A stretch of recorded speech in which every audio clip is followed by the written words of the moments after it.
Greetings, fair listeners, and welcome back to another episode of The Tale Collector, celebrating stories and storytelling in all their forms, and the bards and artists who bring them all to life. I'm your host, Erica Adams.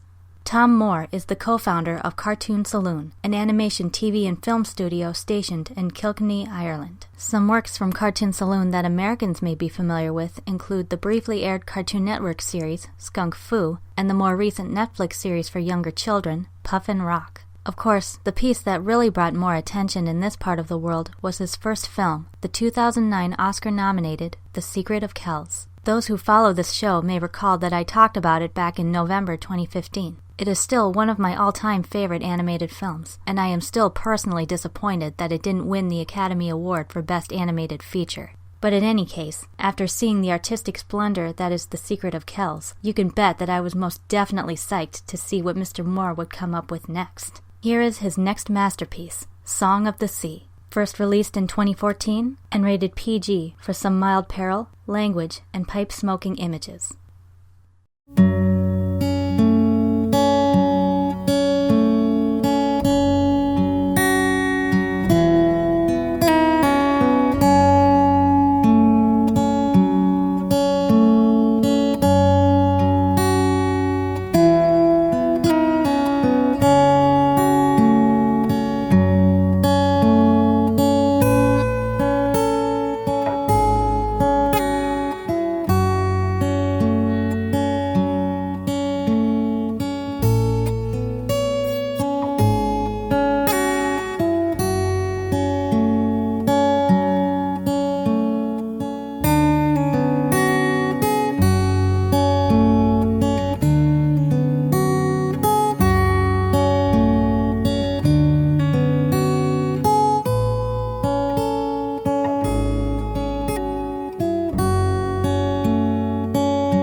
Ten-year-old Ben lives in a small lighthouse in Ireland with his family, which is in ruins due to the disappearance of Brona, his mother. Heartbroken and depressed ever since, his father, Connor, now gains joy only from the presence of Ben's mute younger sister, Saoirse. This has severely strained his relationship with his son, who consequently not only hates his sister for the attention she receives, but blames her for Brona's absence, as Saoirse was born that same fateful night. But then, an ancient shell flute which only Saoirse can play, and a pure white sealskin coat that fits her perfectly, lead both siblings to an amazing discovery. Saoirse is in fact a selkie, a creature of Irish lore whose coat allows her to change from human to seal at will. This, however, causes her to be relentlessly pursued by the owls of the Celtic witch and goddess, Macha, who wants to turn her and all of the remaining fairies of Ireland to stone by locking their feelings away inside her enchanted jars. Worse still, Saoirse falls deathly ill when she is separated from her magical coat, by Connor getting rid of it, and by the strict granny forcing the children to move with her to the city. Now Ben must set aside his hatred and face his fears and his past in order to help his sister recover her coat, and from there, her long-suppressed voice, so that her singing can free the fairies from Macha's spell and return them to their home beyond the sea.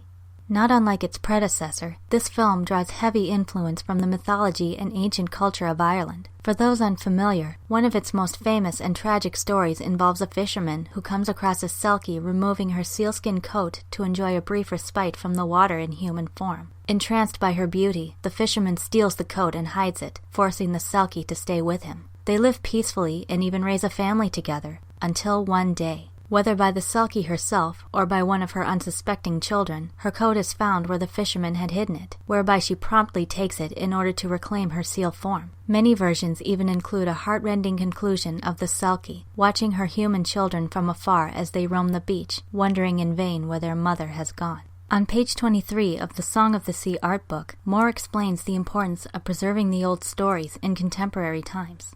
Quote, "A Shanachie is a traditional storyteller in Ireland. He is someone who learns the stories from the old generations and passes them on to the next one. It's a tradition that is fading here like it is everywhere. But one Shanachie that I grew up listening to on Irish TV is Eddie Lenihan. He continues the tradition to this day. He often mixes up his stories with characters from other legends, or reinterprets the old stories with a modern twist. When I asked him about this, he said something interesting to me, that the stories will die if they become canonical and fossilized and sacred. We owe them as much as the previous generations did, and we can adapt them to our audiences to keep them alive.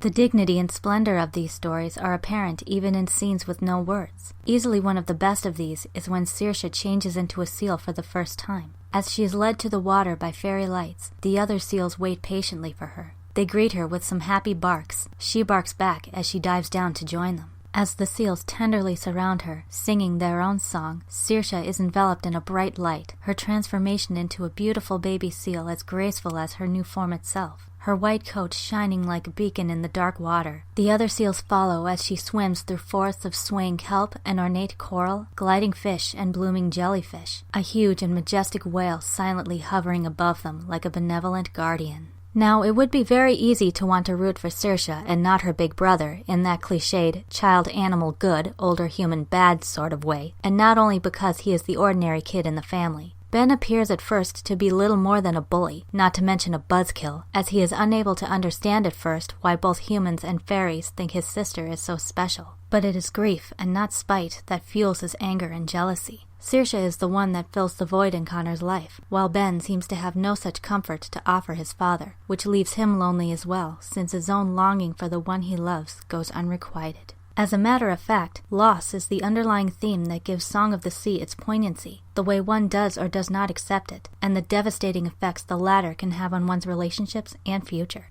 On page 8 of the art book's foreword, Moore had this to say on the subject. These stories arose at a time when there was much more of a connection to the environment. There wasn't the concept of taming nature we have today. People lived within it, and that life must have been brutal. When I reread the stories, I realized they were metaphors for death or dealing with loss. The wife that disappears after 7 years to go back to the sea and become a seal. I wanted the main character in the film involved in that story. Going off of this, there is one specific creative choice that is as symbolically brilliant as it is masterfully executed. Many of the actors provide voices for both a human and a fairy character, which parallel each other in appearance and temperament and provide a foil for one another. This serves to make their influence on Ben's journey and personal growth all the more meaningful. The local ship driver, Fairy Dan, and the great Shaniki, a wizened fairy whose strands of hair each contain a story, are voiced by John Kenny. Both are friendly, lively, and more than a bit eccentric, but they act as grandfatherly figures to the children, the former siding with Ben against the uptight granny as the latter does against the ominous Maka. Quick side note, listen to the way Fairy Dan calls Granny Old Witch behind her back. Doesn't it sound like Owl Witch due to his thick Irish accent? Foreshadowing anyone? Brendan Gleeson voices Connor and McLear, both of whom have suffered an agonizing blow to their hearts. McLear cried so hard that his tears threatened to flood the world until he was turned into a mountain by Maka. Connor screamed Brona's name as he raced after her into the sea, but to no avail. Now his sorrow entraps him in a figurative but no less crippling stone prison. Which brings me to perhaps the most significant pair, Granny and Maka, both played by Fionnuala Flanagan. Their intentions, while noble, are severely misguided. They believe that the best way to deal with inner pain is to not face that pain at all. Granny constantly complains about how unsavory the lighthouse is, but her opinion stems not so much from her being a stuffy old woman as her acute awareness that the island is a continual reminder to her son of the night he lost the one he cared for most. Plus, despite Ben's fierce protests, she takes him and Saoirse away to the city, prioritizing their physical safety above their childhood happiness. Similarly, Maka feels that taking away her own son's feelings is preferable to seeing him grieve, even if it means rendering him a stone monolith. Now she has become obsessed with doing the same to others, and even to herself, believing that she is healing, when in fact, she is all but killing. Though all of these characters often hinder each other, they are far from being evil. Here is an honest portrait of real flawed people reacting to real flawed life, utilizing supernatural settings as both a backdrop and a means for encouraging nostalgia and self-exploration. In a time when many animated children's films are all about wacky characters, loud music, flashy colors, and pop culture/adult jokes, I find this very refreshing. It plays out very much like a cinematic lullaby, vivid without being gaudy, fun without being obnoxious, and melancholy without being depressing. Song of the Sea has a timelessness that is sure to resonate with a deep part of ourselves, even in the contemporary world, just as both nature and the best bedtime stories have done for centuries. Gather round next time for another tale you may have forgotten or have never heard before. Until then, listeners, may inspiration always find you.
Greetings, fair listeners, and thank you for joining me as we celebrate stories and storytelling in all their forms and the bards and artists who bring them all to life. I am the Tale Collector and your host, Erica Adams.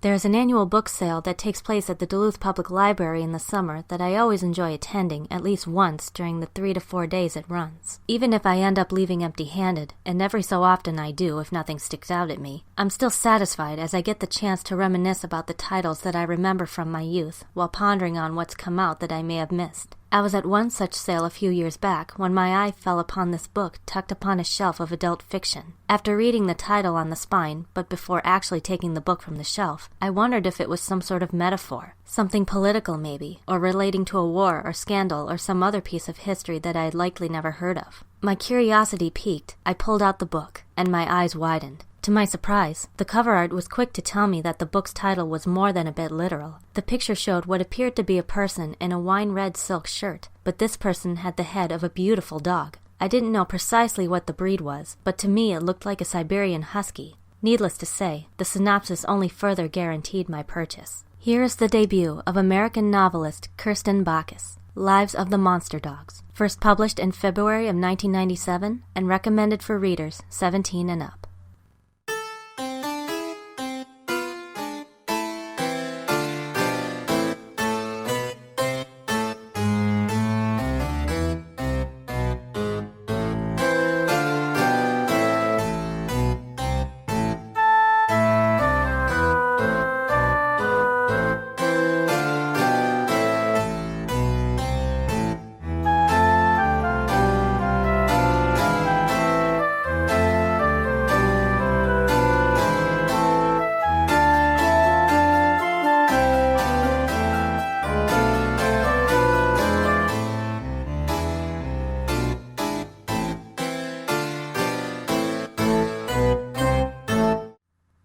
The people of 2008 New York get the surprise of their lives when a group of refugees arrive in their city hoping to build a new life for themselves, having been completely isolated from the rest of the world for nearly a century. But these are no ordinary refugees. In fact, they're not even human. They are a race of highly intelligent dogs created through years of scientific experimentation. Able to walk and speak as humans do, and attired in elegant gowns, tailcoats, and top hats, they are the epitome of 19th century European wealth and nobility, and the fascinated New Yorkers welcome them with open arms. Though curious herself, struggling college student Cleopatra is too focused on her own daily life to dwell too much on them. That is, until she is unexpectedly befriended by the dog's pensive historian, German shepherd Ludwig von Sacher, and later commissioned to write news articles about their various plans and exploits. She accepts the offer, as it not only pays well, but allows her to meet the other dogs and learn more about their personal lives. But then she learns the dog's most terrible secret of all. They are being afflicted one by an incurable Alzheimer's-like disease that eats away at their humanity, reverting them more and more to their original canine state while slowly and painfully killing them. And when the dogs host an extravagant public party at the new castle built as both a new home for themselves and as a gift to New York, Cleo realizes that she may have no choice but to bear witness to the living nightmare of their seemingly inevitable extinction. Excited though I was to read this book, a bit of suspicion nevertheless crept into my mind after the first few pages. I wondered if this was going to be a Beauty and the Beast or Romeo and Juliet scenario, or a case of good human protects good creatures from evil or ignorant humans. As it turns out, neither were the case, which frankly was a nice change of pace. But in all seriousness, if something like this were to actually occur and everyone knew it for a fact, there would be utter chaos in some form or another. I think that was the aspect that surprised me most and where my suspension of disbelief was most tested, because the apparent ease with which the humans accept the dogs seems questionable at best. At the same time, though, I am glad to experience a story where one can explore the events and consequences of a hitherto impossible happening in the real world of the 21st century, without the anarchic side of human nature getting too much in the way. Similarly to books like Bram Stoker's Dracula, Stephen King's Carrie, and Max Brooks's World War Z, Lives of the Monster Dogs is in part an epistolary novel told through the letters, journal entries, and news articles written by the central characters. This adds an extra layer of melancholy realism to the narrative. As the tale progresses, there is an increasingly oppressive feeling that something is going to be lost forever when it is least expected, whether it be a self-indulgent novelty or something far more precious, and that is a line continuously blurred throughout. In spite of all the praise and attention they receive, the dogs, especially Ludwig, hold no illusions as to how ridiculous they must appear to the humans. There is no explicit racism in the story, but it is still plain that the differences between Cleo and the dogs are too great not to create some tension between them. There is one scene in particular where Cleo joins Ludwig for lunch, and she can't help but notice the awkward ways in which he tries to acclimate himself to human dining. A subtle discomfort lingers even after an amicable parting. Pages 72 to 73. Once when I passed Ludwig the bread, without thinking I set it down a few inches beyond the far edge of his plate, and I watched with fascination how he flipped his tail upward to hook it under one of the horizontal slats in the back of his chair, to keep himself from falling as he leaned over to get the silver-wired basket. "You were laughing at me," he said. "No, I was just noticing how you used your tail." "How could you do anything but laugh at me?" He paused.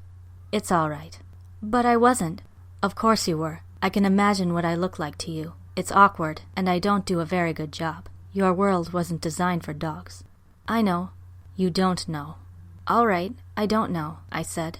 I could feel tears stinging somewhere in the upper part of my nose. We ate the rest of the meal in silence. When we were finished, Ludwig looked up at me, folding his napkin in his hands. He seemed tired. "Listen, I didn't mean to offend you," I said. "I'm sorry if I have." Ludwig closed his eyes for a second. "You haven't." He pushed against the edge of the table to move his chair back a little, then lowered his feet to the ground one at a time, holding on to the edge of the table as he stood up. I got up too. "I'll see you to the door," he said. At the door, leaning on his cane, he offered me his hand and held mine for a moment in his stiff mechanical grip. "Goodbye, Cleo. I hope I will be able to see you again," he said. "I'd like that a lot," I said. "I really would."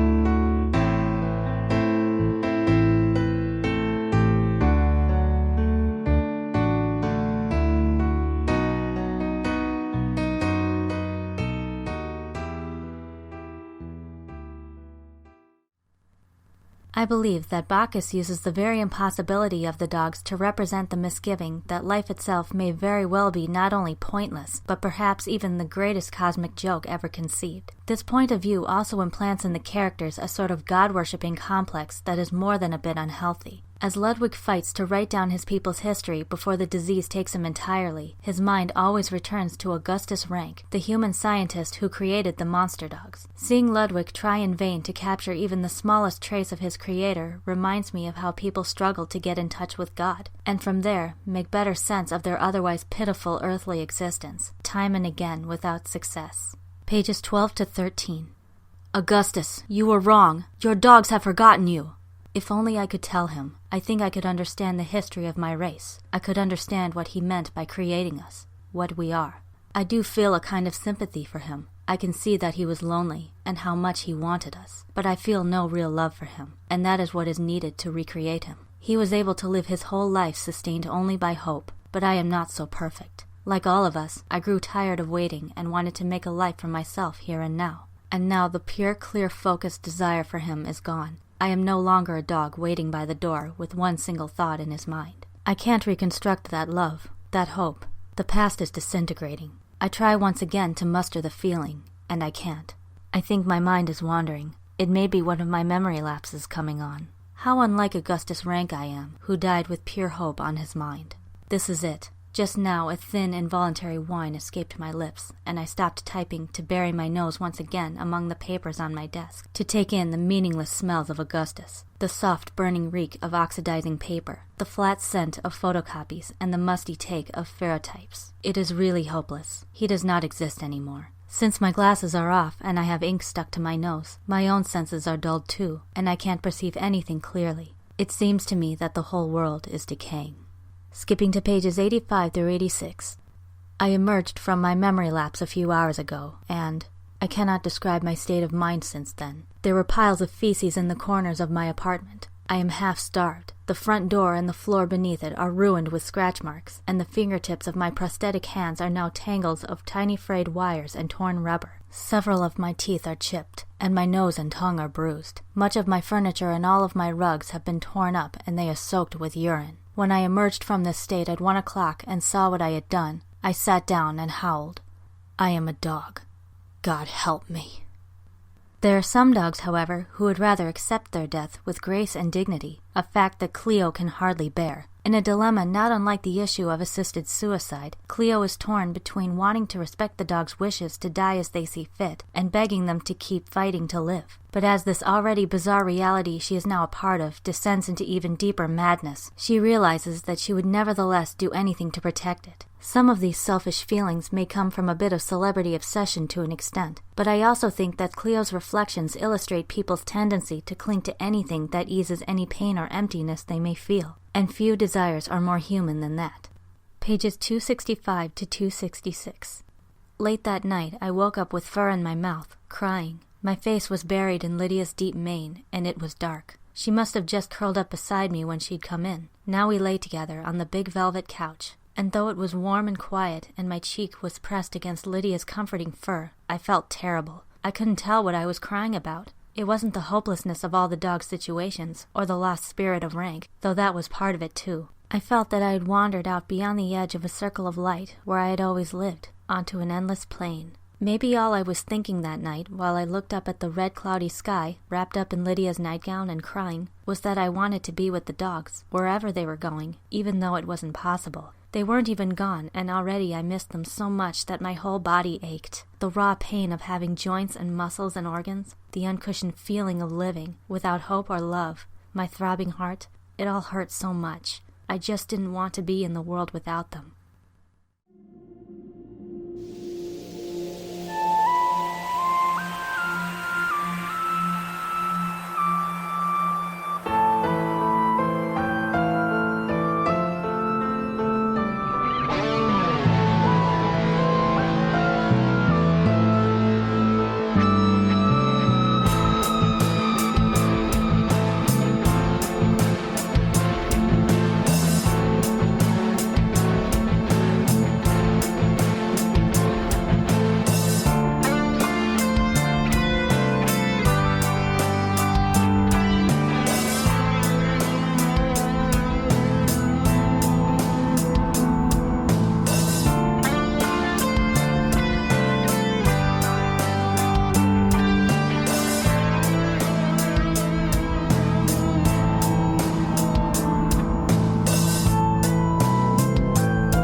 This story is not categorized within any one genre, but that just adds to its uniqueness, with characters almost worthy of a Shakespearean tragedy and a plot that blurs the line between affection and obsession. Lives of the Monster Dogs not only explores the sometimes eerie similarities between human and animal, but illustrates the agony that sentience can bring, and begs the question of how far one is willing to go for what they believe is love or to satisfy the longing for meaning in one's life, something sought after by both man and beast.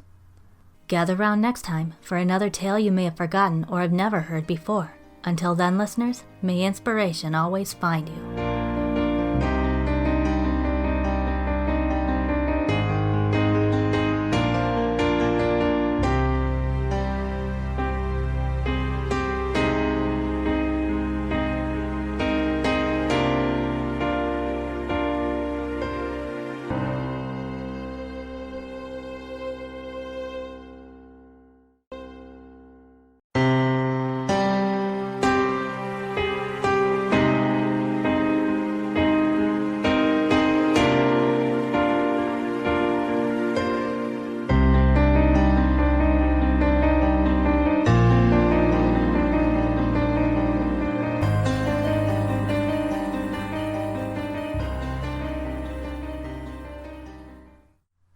Greetings, fair listeners, and thank you for joining me once again as we celebrate stories and storytelling in all their forms and the bards and artists who bring them all to life. I am the Tale Collector and your host, Erica Adams.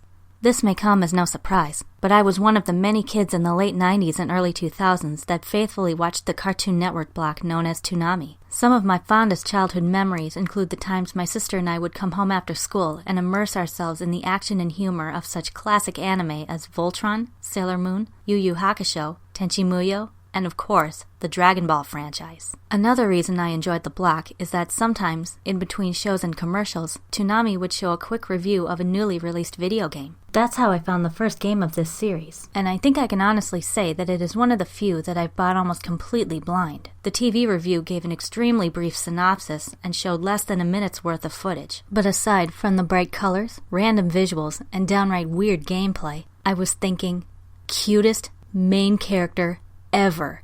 Here is the universally quirky game series, Katamari, released from March 2004 to the present and rated E for everyone for some mild fantasy violence.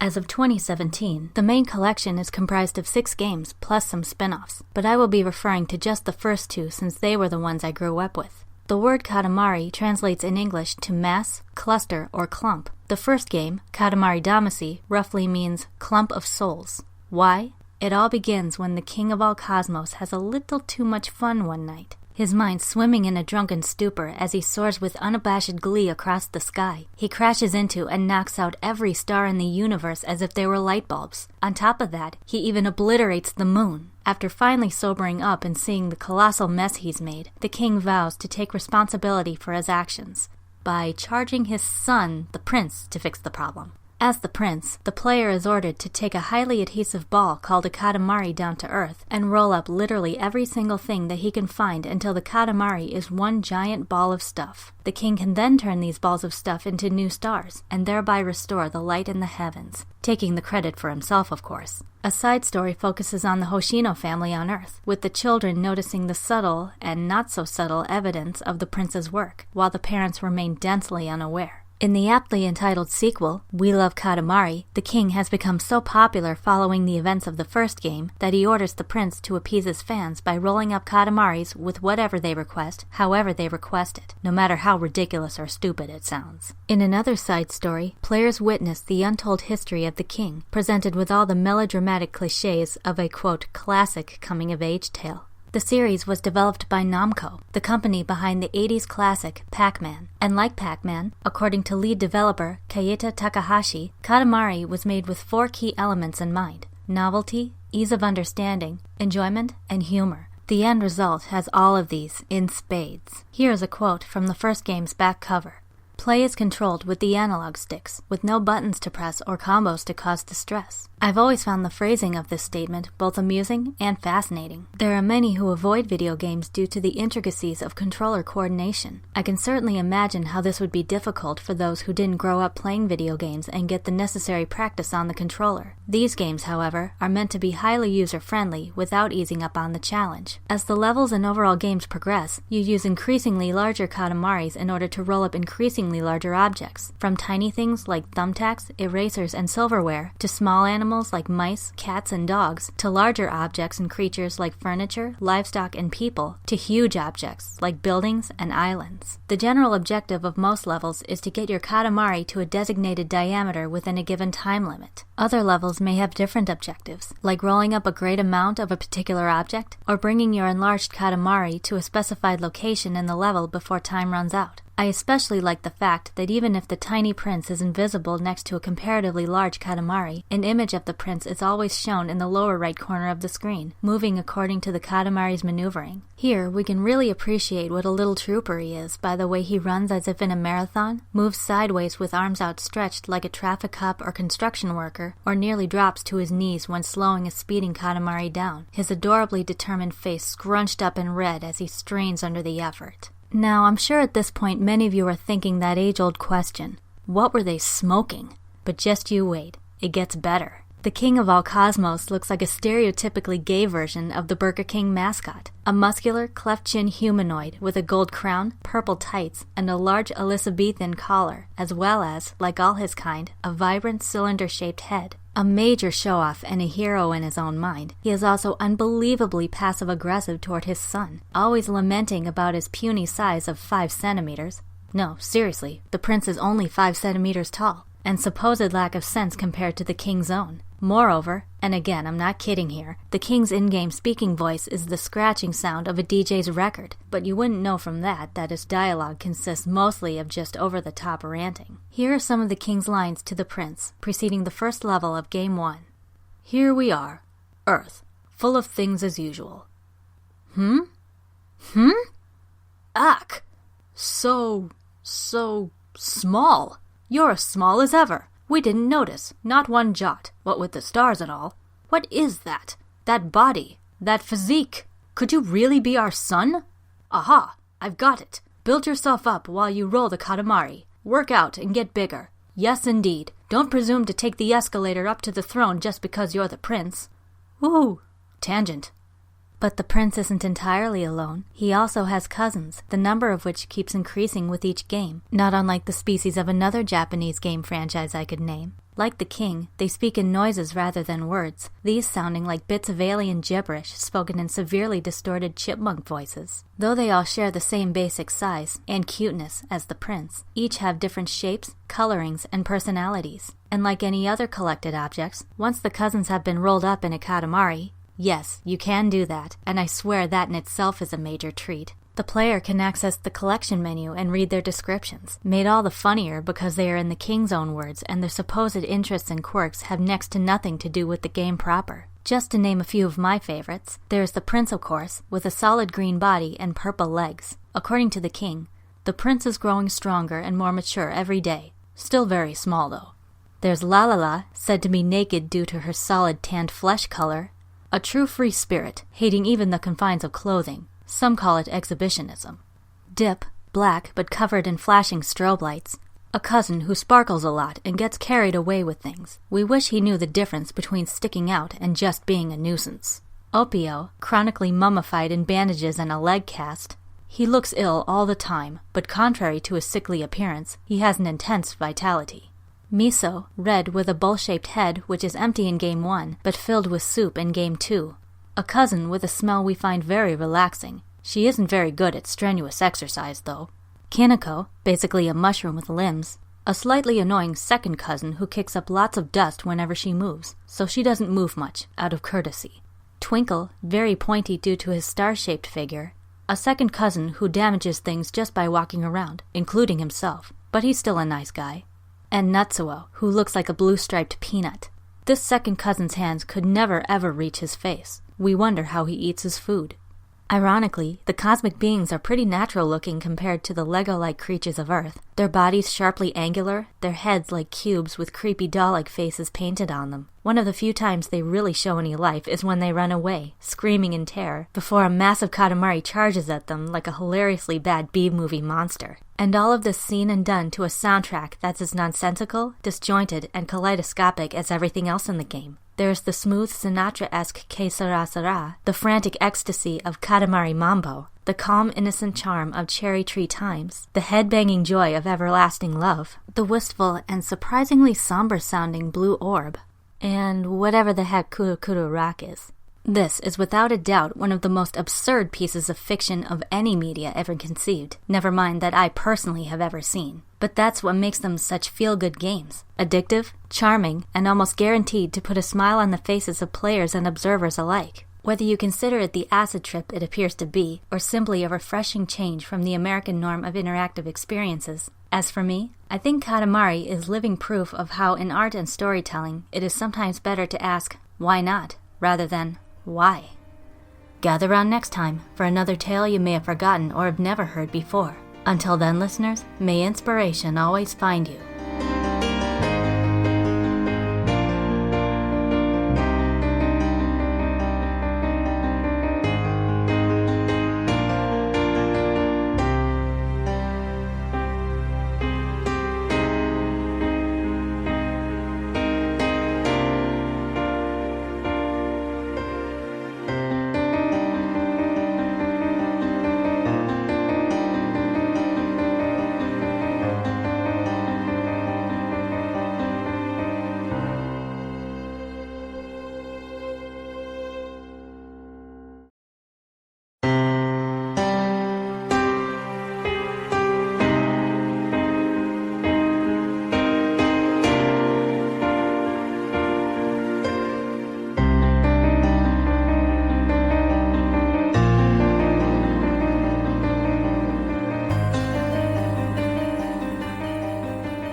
Greetings, listeners, and thank you for joining me once again as we celebrate stories and storytelling in all their forms and the bards and artists who bring them all to life. I am the Tale Collector and your host, Erica Adams. Time and changes and rearrangements aside, I can still point out today the exact spot in the Barnes & Noble in Duluth where I found 2 out of the 3 of these books. Though I knew only what was on the back covers, and being hesitant to begin until I had the complete trilogy, I decided to take a chance and order the missing novel.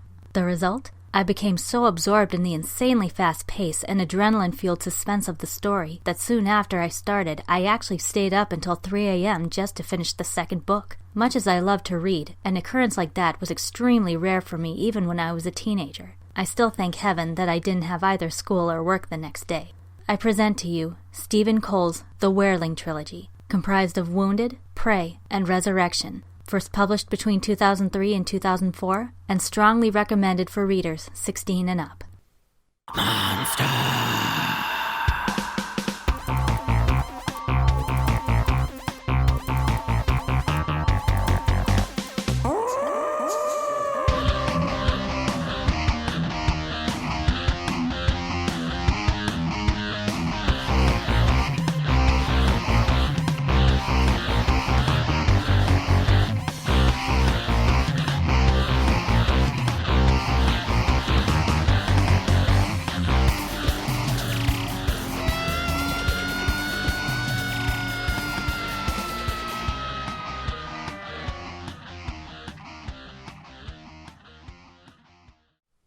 During a vacation with his family, 16-year-old Tom Anderson is attacked by a wild animal while alone in the woods. Miraculously surviving, he wakes up in the home and care of the Fallen family. Though grateful, Tom keeps requesting to go home to his parents, but the Fallens keep giving reasons why this is not possible, as though they don't want him to leave. This fear is soon confirmed when Tom discovers that his hosts are actually werewolves, who have now turned him into one of their own in order to be a mate for their daughter, Kate. Fortunately for Tom, Kate will do anything to preserve her humanity and his, and vows to help him escape her bloodlusting family and seek out a mysterious medicine man said to be capable of curing newly turned werewolves. During their quest, they learn of a plot initiated by the evil albino wolf, Papa Takapa, which would pave the way for werewolves to become the world's new dominant species. Now, with almost every other wolf in the U.S. hot on their trail, Tom must learn to trust Kate while coping with his new other half, in order to stay alive long enough to stop Takapa and be cured.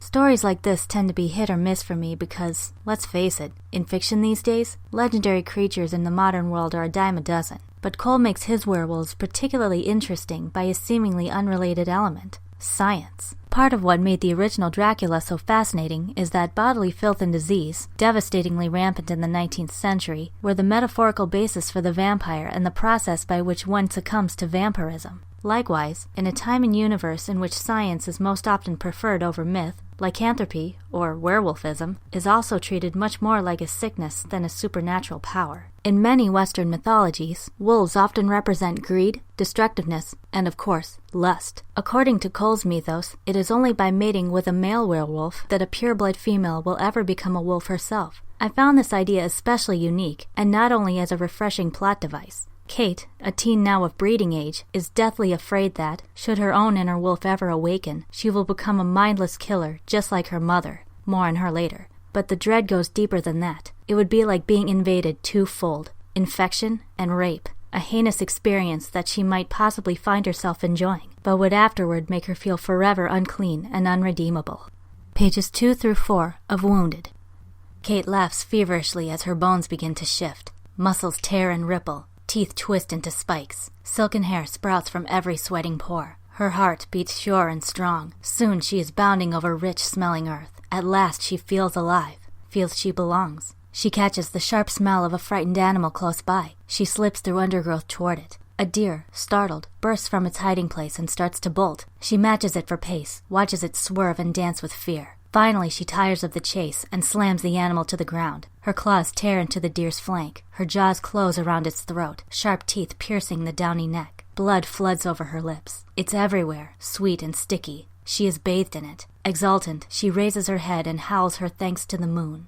The scream tore out of Kate as her eyes snapped open. She jolted upright in her bed, trembling, gasping for air. She pressed her hands to her face, fingers searching the smooth, clammy skin as hot tears poured over them. Then she gagged. The dream had never been so vivid. The blood had never seemed so real. The moon was just a soft glow through her flimsy curtains, but Kate feared even that intrusion. She pushed sweat-drenched hair from her eyes and turned on her bedside light. Looking around at the familiar objects in the room, she reassured herself she was normal. For now. But the images of the dream wouldn't fade this time. The moon, the blood, the exultant wolf. That's going to be me, she thought, still trembling. That's what I'm going to become. Kate dreaded the day she would think those thoughts, not with fear and guilt and shame, but with pleasure.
As for Tom, however, the beast inside him is now all too real, but he soon learns that he is no ordinary werewolf. He is a Wereling, a special type who is able to balance his humanity with his wolf instincts no matter which form he takes. This is both a rare blessing and yet an even more terrible curse for Tom. While he can take advantage of his newly sharpened senses while human and retain his human thoughts and memories as a wolf, this leaves him unable to escape the constant pain of knowing the horror of the creature he has become, and what that creature might be capable of should he ever lose control of it. Pages 96 to 98. Suddenly there was a loud cry to their left. They saw a young woman in a headscarf, staring around frantically, her hand to her mouth. "My baby!" she gasped. "I went to get some change, and now—" She started shouting. "Bobby! Bobby, honey, where are you?" Tom saw a half-eaten crustless sandwich in the child's stroller. Concentrating, he could smell the peanut butter and grape jelly filling. He turned in a slow circle, trying to see if he can scent it anywhere. "I can smell him," Tom breathed. "Wait here." "Don't leave me," Kate panicked. "Just a few seconds," Tom promised her. Then he jogged across the concourse, sniffing the air. It was like he could home in on the scent of the little boy, and it was mingling now with the overwhelming stench of... Tom hurried to the men's room, and there was Bobby, grinning as his sandy hair was buffeted in the blast from a hot air dryer. "I needed to go pee," the pudgy little boy announced. "When you gotta go," Tom agreed. He picked him up and carried him back across the concourse. He smelled like soap and candy, safe and clean, the way Joe used to smell. Tom had resented having a baby brother so much at the start, but... He froze. The smell of the plump little boy in his arms was making him salivate. "Here," Tom muttered, dumping Bobby in his mother's arms without another word. "Thanks," the woman called gratefully, but Tom was already walking away. The crowd began to disperse. Kate appeared, carrying his backpack as well as her own. "What am I, the bellhop now?" Tom slumped down on another bench, sank his face into his hands. I thought maybe I could find something good in all this mess," he whispered. "That I could help." "You did help," Kate said softly, joining him. "You were right about the boy and you sniffed him out." Tom snorted. "I wanted to eat him." "But you didn't," Kate said quietly. "You drew on the wolf in you without letting it out. I've never seen that before." She smiled at him. "Hey, Wereling, perfect synthesis of man and wolf." "There's nothing perfect about me," Tom snapped. "What if next time that hunger hits me, I can't control it, can't stop myself?" Kate was silent for a long moment. "Come on," she said at last. "It's almost 5. We should get ready to board." And besides the personal ramifications of becoming werewolves, Tom and Kate also have to deal with enemies who couldn't be more demonic even in wolf form. Now, I've witnessed plenty of brutal antagonists in a multitude of stories, but Kate's mother, Marcy, is a real sadist in her own right. Like a junkie needing her fix, as Kate once puts it, Marcy sees almost every other creature as prey and loves nothing more than to rip any live piece of flesh into bloody shreds. Pages 54 through 55. "But I need to go out and kill," said Marcy, like this was the most reasonable thing in the world. "Marcy, the boy must be close to turning," Hal said reasonably. "We need to be here for him when—" "Hal, baby, be here for me right now, okay? Please, I need to go out." Marcy was quieter now. Her slow, sly voice was somehow scarier than the yelling. "I'm not strong and stoic like you. I can't live off cold, dead stuff my whole life. You go feeding too much, stray too far." "What part of this aren't you getting, Hal?" Marcy sighed. She cupped his face. With each whispered word, a different nail gouged the skin on his cheek. "I'm going outside tonight." And then there is Takapa, who more than lives up to his Navajo namesake, eater of men. Underneath his sickly, corpse-like appearance lies a savagery that he flaunts and relishes with a psychosis as delicious as it is chilling. Pun intended. Pages 195 to 197. There was a rushing, eerie cracking sound, like ghosts bundling up a pile of dry sticks. Boo. Kate opened her eyes. She decided maybe she preferred the wolf. A naked man stood before her, early 50s maybe, stick-thin and covered in eczema. He looked half-starved. His ribs stuck out like blades through flaky skin. His stomach was sunken. His hips protruded like bone handles. A silver double helix dangled from the fleshy lobe of his right ear, while his left ear looked like it had been chewed clean off. His skin was pockmarked with the scars of old acne, and his eyes were a watery pink, the color of raw flesh. Abruptly he got up, walked over to one of the crates on the nearby rack, and pried off the lid. He scooped out a mass of crimson slush ice and pushed it greedily into his mouth like it was Ben & Jerry's or something. He shut his eyes and sighed dreamily. Love it when you get a clot. He held some under Kate's nose. Slush pop? It's blood, liver, and chili sauce. My own recipe.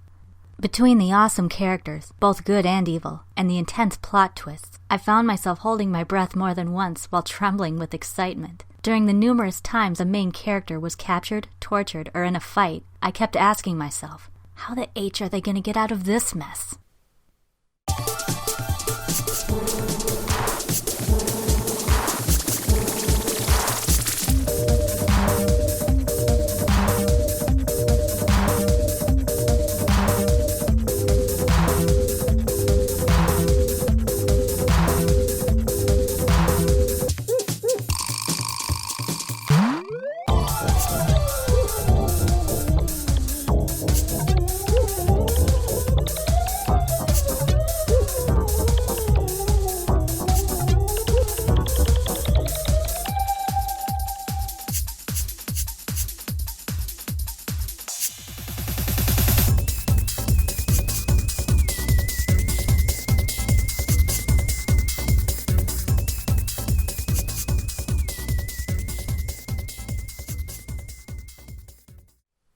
Like I said before, taking a well-known and well-respected trope, or in this case, mythical creature, and setting it in the modern era can very easily take the magic and mystery out of the entire experience, not to mention the creature itself, if not done well, like a certain novel/film franchise involving teen vampires. But assuming it was done correctly and with care, I think this story would make an excellent film series in the supernatural thriller genre. A splendid concoction of the technological and the nightmarish, the Wereling is sure to linger and prowl within the mind long after the final page has been turned.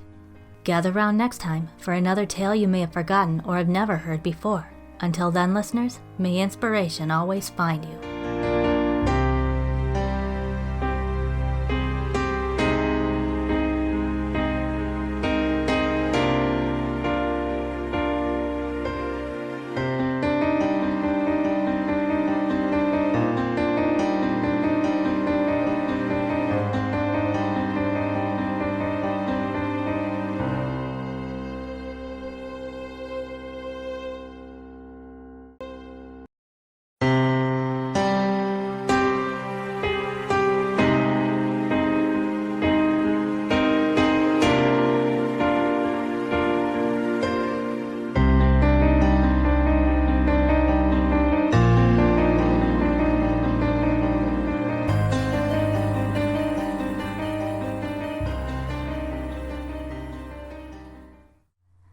Greetings, fair listeners, and thank you for joining me once again as we celebrate stories and storytelling in all their forms, and the bards and artists who bring them all to life. I am the Tale Collector, and your host, Erica Adams. Throughout the mid-90s, there was a series of commercials for a New Age compilation series of CDs known as Pure Moods. Not counting the various spin-offs, there were 4 in total, all of which I used to own. I have this series to thank for providing my introduction to New Age, which, as I've mentioned, is among my favorite genres of music. In fact, between all of them, I learned of many artists whose works I still collect and listen to today. But unlike all the other artists who have provided a song for Pure Moods, this one has the honor of providing at least one song for every volume in the main collection. I remember when I had decided that I wanted to start buying his albums. I figured I'd begin with his greatest hits collection in order to get a more comprehensive taste of his work. I am a bit embarrassed to admit that I almost ended up not buying it due to the suggestive acronym of the album's title, LSD. But this refers not to the drug, but to the words, love, sensuality, devotion. I learned later as I matured that this has a highly symbolic and profound double meaning, as do many of this artist's works. Please allow me to present Michel Cretu, creator of Enigma, performing from 1990 to the present and recommended for listeners 16 and up. Cretu had a passion for music from a very early age. It was when he first heard the Beatles' Golden Slumbers that he was inspired to pursue a career in pop music. After his more formal musical studies, first in his native Bucharest, Romania, and then in Paris, France, and Frankfurt, Germany, Cretu went on to be creator, producer, and performer of numerous projects and songs, both solo and for other prevalent European pop artists of the era. One of these artists, Sandra, would go on to be his music partner and his wife for 20 years. Now, one may not think that a musician with that sort of background could successfully make a transition into a genre like New Age, but it was from Cretu's past experience that the distinctive style of Enigma was born. The careful blending of beats of more modern genres, like dance, hip-hop, rock, and dubstep, with elements and samples of older, more traditional pieces and sounds. The conception for Enigma came from Cretu's desire to do away with the common rules and habits of music and create something entirely different. His influence is such that future New Age artists would follow his lead and use the term project as opposed to band to differentiate their own music as such. Though he faced 2 copyright lawsuits in '94 and '98, unfortunately forever losing his intended anonymity, this wouldn't stop his practice of sampling other music to enrich his songs, and at least now I can pay him the proper respect I feel he deserves. His first album, MCMXCAD, makes heavy use of Gregorian chants, part of which is what made Sadness Part 1 one of Enigma's best-known songs. The Cross of Changes has a strong ethnic vibe due to its inclusion of Mongolian and Native American tribal chants, like in another massive hit, Return to Innocence. And some songs from The Screen Behind the Mirror feature samples from one of the most famous pieces in classical music, O Fortuna, from Carl Orff's Carmina Burana, as heard in Gravity of Love. This unique style of mixing genres has led Cretu to be called an alchemist in sound. Similarly to words like wizard, alchemist always brought to me connotations of magic and wisdom, but not necessarily the kind that is out of the reach of man. I'm sure that it's not just nostalgia that drives us to preserve music that is centuries old. Sometimes there is a depth and a soul within it that today could be near impossible to imitate, let alone recreate. Moreover, the music in question may speak of subjects that for some may be hard to comprehend, if not completely taboo, whether in the past or even now. The fact that the term enigma is synonymous with words like mystery, riddle, puzzle, or conundrum ties in brilliantly with this idea.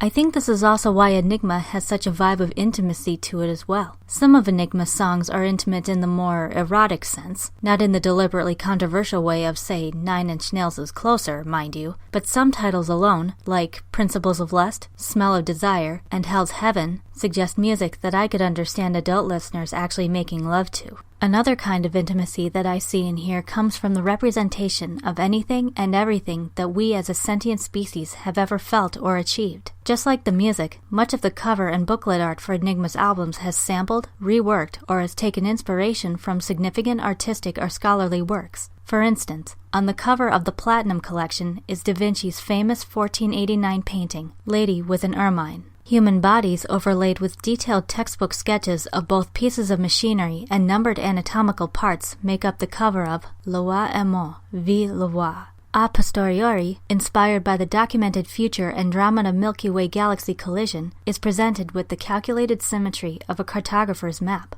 And The Fall of a Rebel Angel, a literal and metaphorical spiritual successor to MCMXCAD, and containing elements from Dante's Inferno, the Old Testament, and other religious and philosophical works, was painted by famed German artist and art forger Wolfgang Beltracchi, an agonizing depiction of a man plummeting as if to his death, his screaming face a mixture of grief and torment, his body rigid with pain, his wings shredded and broken.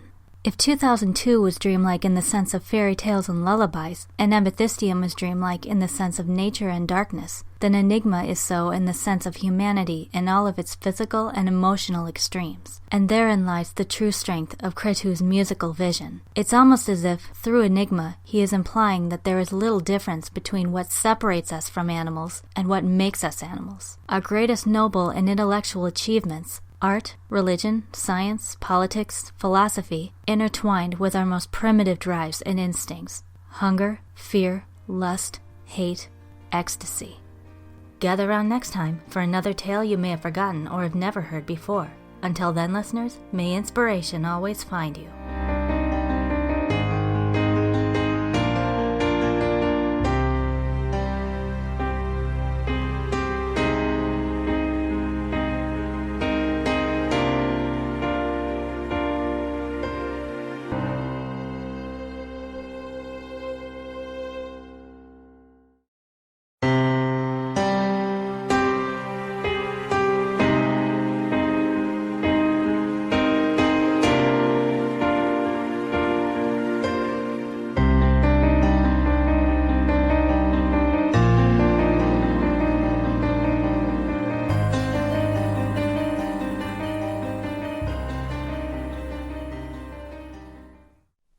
Greetings, fair listeners, and thank you for joining me once again as we celebrate stories and storytelling in all their forms and the bards and artists who bring them all to life. I am the Tale Collector and your host, Erica Adams. When I was a kid, I used to look at the sky all the time. Initially, it was because I really wished I didn't have to go to school the next day, and this could make me forget about that painful fact for at least a little while. As I've gotten older, though, watching the sky makes me forget about everything. Not just my earthly responsibilities, like to my family, my jobs, and my writing. Not only my personal imperfections, like my auditory processing disorder, and even more than abstract concepts associated with the sky, like angels and aliens. For a brief moment in time, I can pretend time itself doesn't exist. I can let go of my mortal self. But eventually, I come back down to earth, and I have a sense of being away for years despite only hours going by. The real world seems almost strange to me, and I feel both empowered and fearful by the mystery of what my future will hold for me from then on. I think that's what makes this novel's protagonist so relatable to me. Presenting David Ullman's Secret Heart, first published in 2001 and recommended for readers 10 and up.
Virtually everyone in the near-forgotten village of Hellmouth seems to think they know exactly how Joe Maloney should be. His classmates tease him for his severe stuttering. His mother, though loving and devoted, wishes that he would act more responsible, and his best friend wants to teach him to be a man by hunting and killing. Joe, however, would rather simply contemplate the world around him, the strange creatures in the sky and the songs he hears them sing, and more recently, the awesome and mysterious tiger that has been visiting him in his dreams. At the same time, the once famed Hackenschmidt Circus has come to the village for its final show, and Joe finds himself immediately drawn to it despite the hostile taunts of his peers. It is with the guidance of the peculiar but kind-hearted performers, especially the beautiful young trapeze artist, Corinna, that Joe is able to follow his path to self-discovery and unearth many miracles along the way.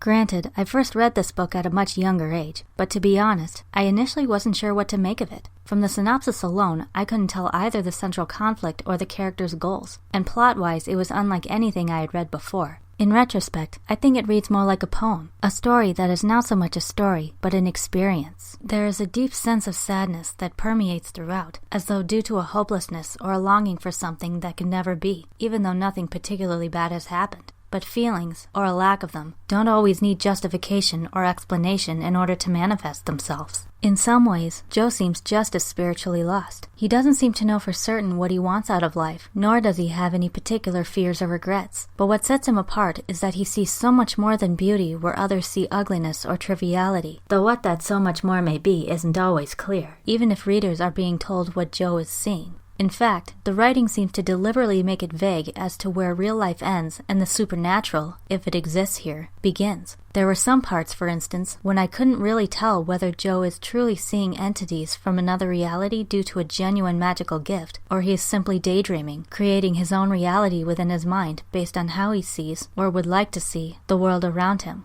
Pages 27 through 28.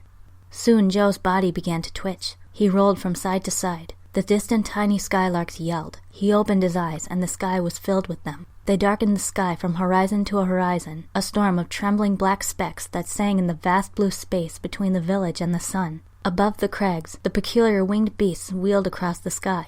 He closed his eyes again, heard a single skylark singing at the center of his brain, a sweet and frantic noise, tasted its egg on his tongue, felt it trembling with life inside him. He stood up and crouched forward and gently stamped his feet on the earth. He turned slow circles. He let the skylark sing and fly. He gently stamped the earth. He groaned and let the noises in his throat become sweeter, sweeter, lighter, lighter. He spread his arms behind his back. He gently stamped his feet upon the earth. He sang. He trembled. He felt himself begin to disappear. Joe! Joe, man! Stanny rubbed his eyes, crouched low in the ruins, snorted. What you doing, Joe, man? You do the craziest things sometimes. Joe hesitated, mid-dance. What you doing? Said Stanny again. Joe turned to him. What was he doing? He had no words for it, for the way his spirit sometimes soared inside him and blended with the earth and the sky.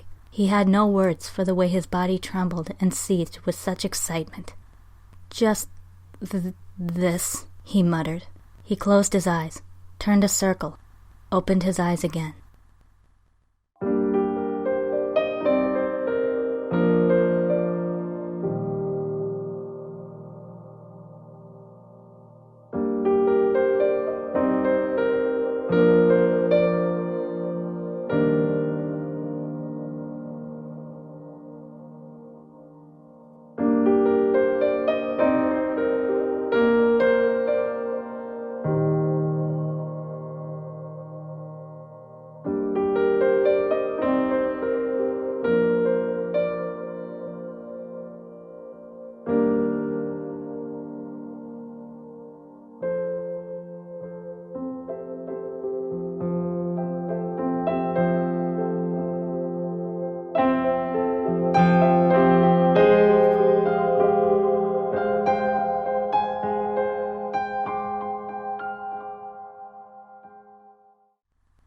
Almond uses a great deal of animal imagery throughout the story for several purposes, namely that of tigers and skylarks. Often they are presented as if they are spirits calling to those they would guide and protect, if only the latter would listen. It's with a sort of tragic irony that the more antagonistic characters, in their moral self-righteousness, act more savage than those they would deem the animals, seeming to have lost touch with these spirits in their quest to do something mature and important. Many of their arguments are the sort that one might feel inclined to agree with on principle, yet these noble proposals are driven by a narrow-mindedness bordering on an even worse kind of barbarism, a sort of with us or against us mentality.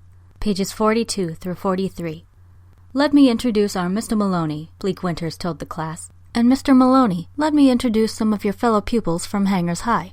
Hangers High, you may not remember it, a red brick educational establishment. Your school. He turned to the others and lowered his voice. You may not yet have come across our Joseph Maloney, for he is an elusive little chap, something of a star at the Disappearing Act. They carried computer-printed banners. Ban the circus. Circus means cruelty. Let the animals go. Take your tent somewhere else. Come and join us, Mr. Maloney. This is our lesson for today. A bit of philosophy, history, political action. What right have we to use animals for our entertainment? He put his arm around Joe's shoulder. Come and join us, he snorted. Or are you already enlisted as the new tiger tamer? There's no tigers, said Joe. Winters gasped. He raised a finger. Let us listen to the words of an expert. Let us listen to the words of one who has already been inside the charnel house. There's no tigers, Joe said. There's no wild animals. They're gone. He wriggled free of Winters. That's not the point, Joe, said Francisca Placido, a skinny girl with a Tibetan hat on. What about the dogs? What about the pigs? It's not just tigers. It's the whole animal world we have to think of. Well said, Francisca, said Winters. Mr. Maloney? Joe felt the lark singing inside him and the tiger prowling inside him. He looked at the teacher and knew that Bleak Winters was never anything else except Bleak Winters. He looked at the children. He knew that they, like him, might have larks and tigers inside them, but they kept them hidden, and one day their larks and tigers might disappear, just as Bleak Winters had. He wanted to tell them this. He wanted to draw them away from Winters and toward the tent and the wasteland, but he didn't have the words. He hunched his back, moved on. Get back to school, Winters snapped. Get back to school or you'll be lost in your own stupidity. Joe listened to his larks. While this metaphor can also represent the concept of the joys of childhood being at odds with the bitter realities of adulthood, I think an explanation like that would be too simplistic in this case. It might be more accurate to say that just because one life is ending, whether it be circus life or young life, doesn't mean that life of another kind isn't waiting. Nor does growing up and or moving on mean losing one's identity. Korona makes it clear to Joe that the relationship between the circus animals and the performers was one of mutual love and respect, and still is. Even if the animals no longer exist in tangible form, such a relationship and its memory must still be cherished and treated with dignity. Pages 97 to 98. "You're more than you think you are," Korona said. "You're more than they think you are." Joe tugged his hands away. I know I am," he said. His face burned. He stared at her. "Only Maloney, la la la," he gasped. His head rang with the voices of those who mocked him, those who said what he should be, those who said what he could be. The words struggled for life on his tongue. "And I'm more than you think I am," he stammered. She touched his hand again, but he pulled it away. "That's why we need your help, Joe." "My help?" "That's why the tiger came for you." He stared. He sighed. He wondered what she meant, but he knew himself that the tiger had a purpose, that it had searched for him, that it had called him, and he had felt the fur on his skin. He felt the heart drumming in his chest. "We find it hard to understand," she whispered, "but sometimes the most important things are the most mysterious. We don't have words for them, but we need someone like you, Joe. No, we need you." Joe narrowed his eyes. He stared into her. He saw other worlds, other lives. He knew that Korona had larks and tigers inside her. He knew that her mind could stretch as far as and beyond the black-boned crags. "It's always been said," she whispered, "that when the circus comes to an end, we'll need someone to take the beasts back to the forest. Only that way will the circus be truly ended. Only that way will our hearts be truly at rest. Only that way will we be able to think of beginning again." "But there's no wild beasts." She said nothing. She met his eyes. He nodded. He knew that there would always be wild beasts.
This book may not appeal to everyone, as strange descriptions and a lack of an obvious or traditional narrative goal can make it hard to follow at times. But as I said, this story seems to be less about logical understanding and more about simply feeling. Despite the atmosphere of inevitable loss throughout, Allman still weaves in a sense of hope, with thoughtful characters, otherworldly grace, and wildly gorgeous imagery. While this setting seems like a perfect place for dreams to die, how they die depends on their dreamers. Dreams can be forced to die full of pain and grief, leaving a trail of regret for the living left behind. Or they can be allowed to die as though from old age, naturally, with some sadness maybe, but also with acceptance, quietly and peacefully, so that other dreams and dreamers can take their place, with strength and dignity. Gather round next time for another tale you may have forgotten or have never heard before. Until then, listeners, may inspiration always find you.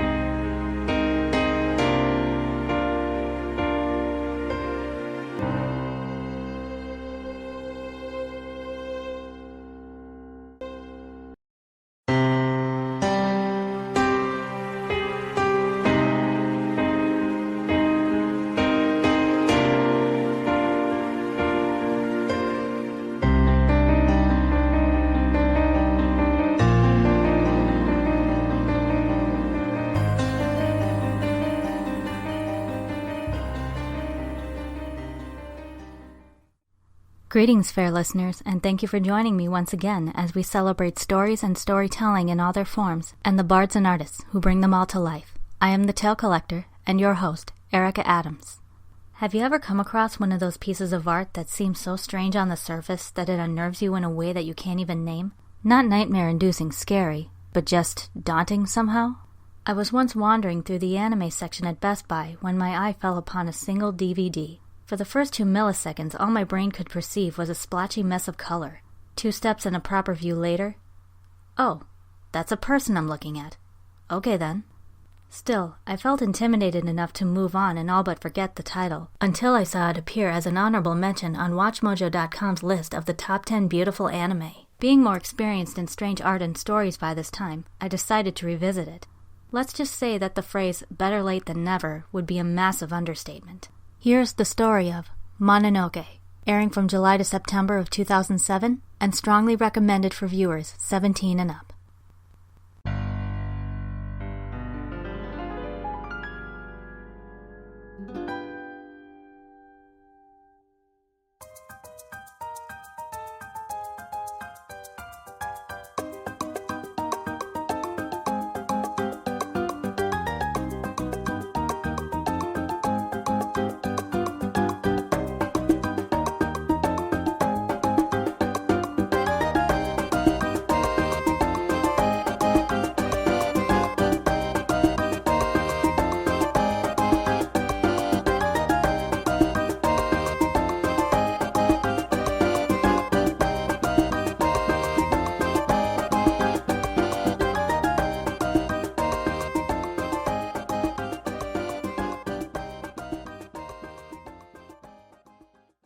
In Edo period Japan, a quiet, unassuming man makes a living wandering the land and selling the wares he keeps within the large trunk he carries upon his back. He identifies himself only by his occupation, medicine seller. Nothing more, nothing less. However, every so often he comes across cases in which people are attacked or murdered by brutal, even unnatural means, and that is when his real work begins. The medicine seller is also a slayer of Mononoke, evil demon-like entities that feed off the negative emotions of humans before killing them. The only thing capable of neutralizing these beings is the medicine seller's mystical sword of exorcism. Armed with nerves of iron, a sharp mind, and various magical abilities of his own, the medicine seller must root out the Mononoke and learn their weaknesses so that he can destroy them and restore peace to the human world. Looking up this show by name is somewhat tricky, as its title is annoyingly similar to, and therefore often confused with, the film Princess Mononoke by Hayao Miyazaki. Emphasis on the annoying, and therein, sadly, lies one of the reasons why even hardcore anime fans tend to not know it exists. This 12-episode series is actually a spin-off of an anthology series from 2006 called Ayakashi, Samurai Horror Tales, with episodes 9 through 11, collectively entitled Goblin Cat in English, serving as both its basis and its prequel. This show follows a similar format in that the medicine seller is literally the only recurring character in the various 2 to 3 episode stories that otherwise have nothing to do with each other, featuring different characters, settings, and of course, Mononoke to kill. While Mononoke are most certainly monstrosities in every sense of the word, that doesn't mean they attack without some kind of catalyst. Mononoke are formed when unnatural spirits called Ayakashi merge with the deepest darkness of the human heart, born from malevolent thoughts and actions. However, even if the medicine seller is aware of a Mononoke's presence, he can't simply unsheath his sword and vanquish the demon right then and there. Not yet. Even ignoring the disturbingly realistic imp-like face upon his otherwise exquisite-looking sword, it is heavily implied that said sword is actually alive. In fact, there are specific conditions that must be met in order for the sword to be drawn, almost as if the medicine seller is following its orders rather than vice versa. He must first know 3 vital things about the Mononoke in question. Katachi, or form, what sort of creature it is and what it looks like. Makoto, or truth, the factual circumstances of how and why it came to be. And kotowari, or reasoning/regret, its state of mind and the motive for its attacks. Plot-wise, I find this a very unique spin on the concept of a murder mystery, which is essentially what this series is. The medicine seller is a detective, questioning any involved about their past and learning the heinous secrets lurking underneath the guise of a traumatized victim. Secrets that Mononoke latch onto and thrive upon like parasites. Now this easily could have turned into nothing more than filler before the glorious epic finale in which the medicine seller finally unsheaths his sword to combat the Mononoke. But no. This idea, already supplemented by superb storytelling and character interaction, provides an excellent backdrop for exploring questions regarding the human condition, not to mention helping to make each mystery all the more deliciously tense, the monsters all the more creative, and the final battles all the more riveting. Few of the horror aspects may be obvious at first glance, though. Based in large part on ukiyo-e, a form of art prevalent in Japan from the 17th to the 19th centuries, the visual style of this show has a flat, papery look to it, colorful to the point of being psychedelic, and presented structurally like a Japanese play, with sliding doors acting as curtains at the beginning and end of each episode. Not only that, but aside from the medicine seller, the main characters of a given narrative, no matter how many or few, are given full artistic attention, while any extras are prop-like rather than realistic, with their faces hidden or distorted, while other distinguishing features are almost non-existent. And depending on the respective story, this in itself can also be highly symbolic. Even with such a vibrant background, however, the protagonist himself still manages to steal the show flawlessly. With his multicolored robe, purple headscarf, matted straw-like hair, intricate pieces of jewelry, and blood-red face paint upon his deathly pale skin, the medicine seller's appearance somehow manages to tread a fine, albeit somewhat bizarre line between clown and warrior. But his personality is nowhere near as loud as his attire. He is calm, reserved, and distant, ever observant, rarely fazed, and speaking only when necessary. And even then in a voice of such serenity and composure that can easily catch anyone, from pompous high-ranked officials to disgruntled servants, completely off guard. He can even show a rather snarky sense of humor when he feels so inclined, giving him a bit of humanity to balance out his otherwise somber demeanor. Sometimes this can be harmless, like calling a loudmouth vassal out for insulting him behind his back, but at other times it can seem downright sadistic. At one point in the Nue story, the medicine seller presides as a judge over an incense game. Just as the court official, the samurai, and the fishmonger are about to begin, however, the medicine seller suddenly claims to have made a rather horrible mistake with the preparation of the incense, only to scold himself by ever so gently tapping his head in a mock beating. What's more, this is a character who carries himself with the air of one who has long since made complete peace with the life he lives and couldn't care less about what others think, speaking of the present danger of the Mononoke with no hesitation and absolute bluntness, regardless of any disbelieving jeers or crazed hysteria on the part of those ordinary humans unfamiliar with such things. Interestingly, in spite of his dedication to his work and how seriously he takes it, the medicine seller in fact holds no ties to anything in this world, even to the people he tries to save. Granted, almost no one in this show is innocent of some wrongdoing, but the medicine seller will never mourn anyone's death, accepting such occurrences as just another part of the job, almost to the point of seeming heartless at times, and preferring to focus on exorcising the Mononoke that can sometimes be more deserving of sympathy than the humans who brought them into existence. The most fascinating aspect about the medicine seller, however, is the mystery that surrounds him, borderline antithetical to how a fictional character typically is, or should be, presented. While not revealing everything about a character can make them interesting, sometimes revealing too little can make them confusing, boring, or both. And yet here it is done in a way that is beautifully haunting to the imagination. By the end of the final episode, we don't know any more about this character or his history than we did at episode 1. What's more, it is unclear whether he is really even human. Is he a sorcerer? A god? A spirit himself? Or perhaps some other being for which there are no mortal words?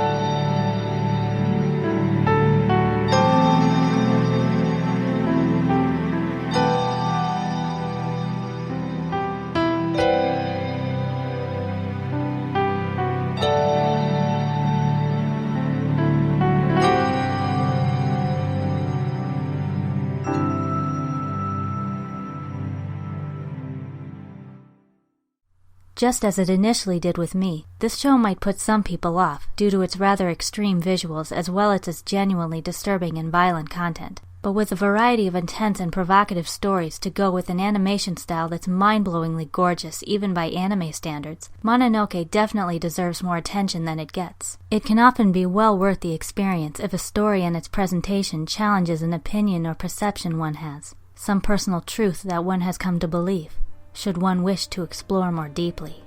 Gather round next time for another tale you may have forgotten or have never heard before. Until then, listeners, may inspiration always find you.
Greetings, fair listeners, and thank you for joining me once again as we celebrate stories and storytelling in all their forms and the bards and artists who bring them all to life. I am the Tale Collector and your host, Erica Adams.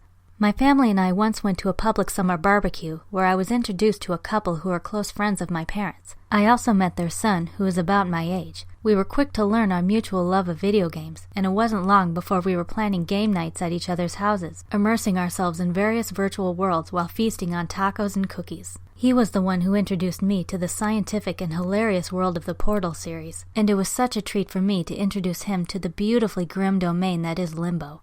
Great times. One of the best, though, came from a game that neither of us had played up to that point. I was dying to try it, I told him, but I had no PlayStation 3. He had not heard of the game, but he had a PlayStation 3. A short time afterward, to my delighted surprise, he informed me that he had purchased the game, played it, and loved it. And getting the chance to play it myself, especially with him, a friend still dear to me to this day, went far beyond my expectations.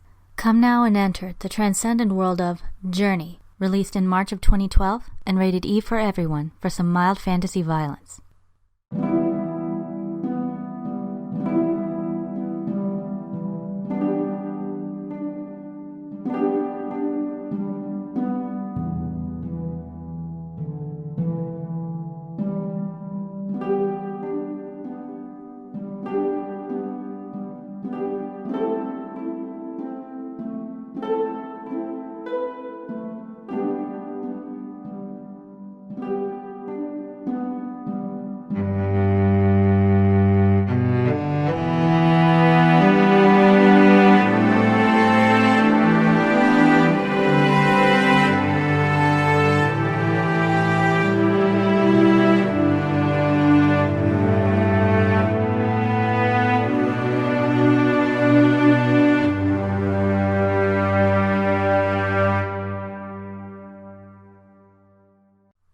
In an unknown part of the world, a vast desert stretches for miles. Glittering sands, relentless winds, and a blazing sun, a testament to its unforgiving beauty. As a light like a shooting star, blinding even in the daylight, sails across the sky, a lone figure kneels in the sand as if in meditation. Covered in a robe of rich dark copper, lined in intricate golden symbols, their identity, ethnicity, and even gender are a mystery, their face shrouded in darkness save for the band of gold that circles their head, and their eyes that shine like twin diamonds. Erected atop the sand dune just beyond them are tall stone structures, attached to which are long cloths that wave and snap in the wind like flags. The intrigued figure arises and trudges upward through the sand toward the stones. Upon reaching the top of the dune, an awesome sight greets the figure. Just visible in the far, far distance, a titanic mountain stands, its peak rimmed with the sun's radiant glow as if it were the home of a divine being. Thus begins the pilgrim's trek toward the mountain to learn what awaits there, but not before they witness many splendors and dangers, as well as the mysterious past of those who came and lived in times long ago. It's no secret that the creation of video games often has more of a focus on gameplay and mechanics and are made according to budget and industry statistics. This unfortunately tends to come at the cost of meaningful storytelling, or at least decent characterization and plot development. That game company, the developer behind Journey, was founded with the intention of changing that. Similarly to games like Limbo, this game takes the less is more approach, doing away with written and spoken dialogue and explicit direction, and relying instead on a meticulous crafting of symbolic minimalism to enrich the gameplay experience. First off, the scenery is some of the most absolutely gorgeous you will ever see in a video game. From the sands glittering in the sunlight and rippling like silk with the traveler's movements, to the monumental ruins ever standing with quiet dignity against the elements. The attention given to the environmental and aesthetic detail is phenomenal. Literally any screenshot in the game could be named a work of art, to be admired and speculated upon. As a matter of fact, had Journey been released in time, it would have been included in the Art of Video Games exhibition for the Smithsonian American Art Museum. But its visual beauty runs so much more deeply than that. It, along with the camera often being panned out away from rather than zoomed in on the player, is a brilliant reminder of our inherent smallness and mortality in this vast world, the beauties, hazards, and enigmas of which most of us can only imagine. Hidden throughout these harsh surroundings are mysterious murals and altar-like structures, through which we are able to see the divine white-robed beings who act as teacher and guide to the protagonist. It is through them that we are offered glimpses into the past via living hieroglyphics of a people very much like our traveler, a glorious civilization that once thrived even in such a barren place. Likewise, the sounds and the gameplay are designed to transcend beyond the basic moving from one point to another. Austin Wintory's soundtrack, filled with gentle flutes and calming strings, especially the cello, isn't exquisitely poignant only to the ear. Students of media may recognize that many of the songs are named after stages of the hero's journey, a narrative pattern coined by famed mythologist Joseph Campbell in his book, The Hero with 1,000 Faces. In very broad terms, it is the plot template in which a hero embarks on an adventure, faces a crisis of some kind, emerges victorious, and returns home with new wisdom to be used for the benefit of others. For example, The Call is named after the stage, The Call to Adventure, whereby something new or unusual happens to the hero that requires him to leave his home and embark on his quest. Threshold comes from crossing the first threshold, in which the hero, however reluctantly, finally steps out of his old world into the realm of the unknown, and now there is no going back. The Road of Trials, like its title implies, describes how the hero must undertake tests and ordeals in order to complete his task and/or survive his adventure. And apotheosis is the state of transcendence, where the hero surpasses the inner or outer limitations that held him back before, and is now a perfected being with the power to achieve so much more than ever before.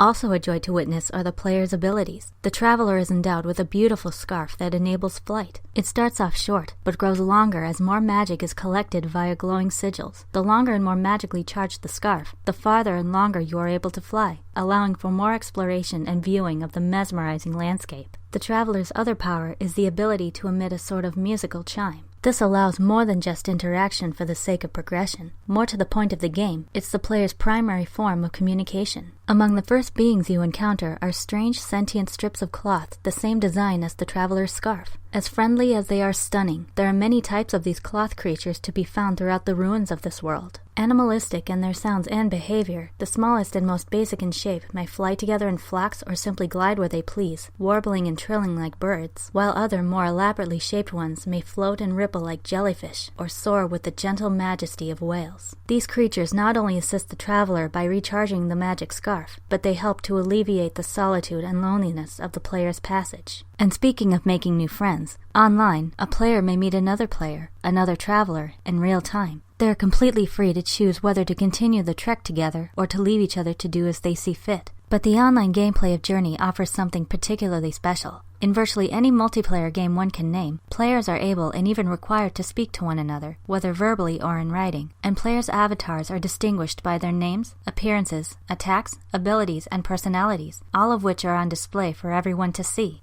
There is none of that to be found here. Staying true to the universality the character design is meant to represent, players have no indication as to who the people behind the avatars are. No usernames, no chatting, no screen text, interacting only with their chime. And it works. Because of this lack of obvious outward differences, there's little to no foundation for creating potential biases toward other players. True story. I met a fellow traveler during my first playthrough of Journey, and we ended up finishing the rest of the game together. I still know nothing about this other player in real life, and I still felt like we truly bonded. During my second playthrough, however, I wasn't online, and I was surprised to find that the absence of other travelers actually made me feel lonely. According to designer Matthew Nava, on page 9 of his preface in The Art of Journey, quote, Something that I really like about Journey is that it never says anything to the player explicitly. There are no words explaining this history we created, or even dialogue revealing the character's thoughts throughout the narrative. This was a way for us to make the game accessible to a wider audience, letting it cross cultural barriers created by language. I think it is that sense of personal connection that makes Journey powerful. In a market dominated by multiplayer games that revolve around killing one another, Journey's mechanics are designed from the ground up to bring out the player's good side, and encourages players, even strangers, to be friends. While this is certainly not the first video game to be considered a work of art, if one considers previously released games like Silent Hill 2, Okami, Shadow of the Colossus, and BioShock, the visuals alone aren't what make Journey a masterpiece to behold and to experience. The beauty of Journey is that it is intended to elicit emotional responses from players and touch them on a deeper and more spiritual level. Though not without an in-game end goal to strive for, it emphasizes personal connections and a sense of wonder rather than competition, giving resplendently new meaning to the term interactive. Gather round next time for another tale you may have forgotten or have never heard before. Until then, listeners, may inspiration always find you.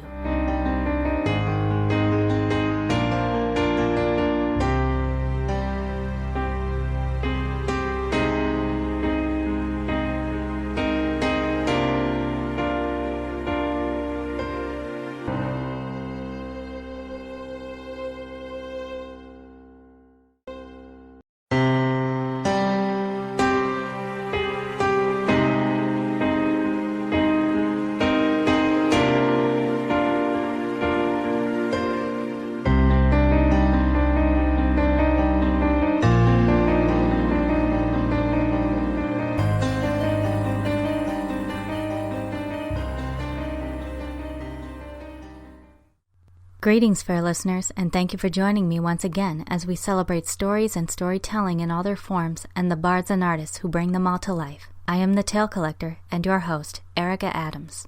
By chance, does anyone remember Magoozy? For those who either don't or haven't heard of it, this was a TV block that aired on Cartoon Network from 2004 to 2007. This is likely due to my age at the time. I was in my final years of high school, but for the most part, I considered Magoozy something of a poor man's Toonami. It was similar to Toonami in that it aired cartoons of the action genre, but theirs, like Totally Spies and Teenage Mutant Ninja Turtles 03, felt a bit too juvenile for my taste when compared to the latter's more mature fare. But there was one Magoozy cartoon that did get my attention, partly because its animation style was like none I was familiar with at the time. Aside from anime and the claymation of Aardman, i.e. Wallace and Gromit, this was one of the first cartoons in my memory that truly opened my eyes to the idea of animations from other parts of the world. Needless to say, it was quite the learning experience. But of course, the plot, characters, and action weren't too shabby either.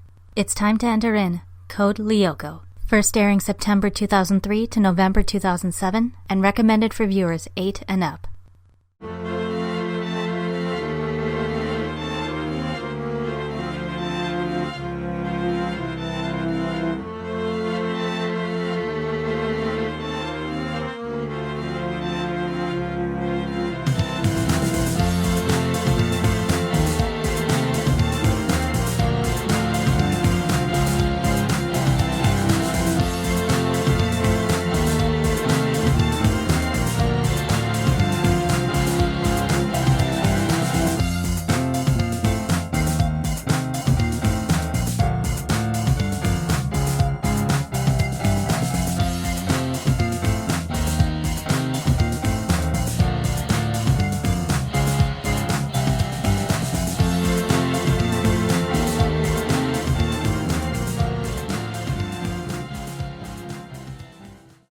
Hidden in the depths of an abandoned machine factory in present-day France lies a supercomputer, more powerful than any that had been made before it. Within this computer is the mysterious virtual universe of Lyoko, wherein two sentient beings reside. Aelita, a kind and brave elf-like humanoid female, and Xana, a formless and malignant computer virus that seeks to conquer Earth via the activation and control of the many towers found throughout Lyoko. The only ones who can stop it are 4 regular Earth kids attending a nearby boarding school. Through the use of full-size scanners and a highly advanced virtualization program, the quiet and pensive Ulrich, the strong and loyal Yumi, and the comical and gluttonous Odd are able to be literally transported into Lyoko itself, while computer genius Jeremy informs and guides them via the supercomputer's controls from the real world. Transformed into their own virtual avatars, each with unique individual weapons and abilities, they battle Xana's myriad creatures on Lyoko in order to protect Aelita, who is the only one capable of deactivating the usurped towers. With her aid, the four friends must thwart Xana's plans and save the world while keeping their mission secret from the watchful eyes of their parents, teachers, and classmates.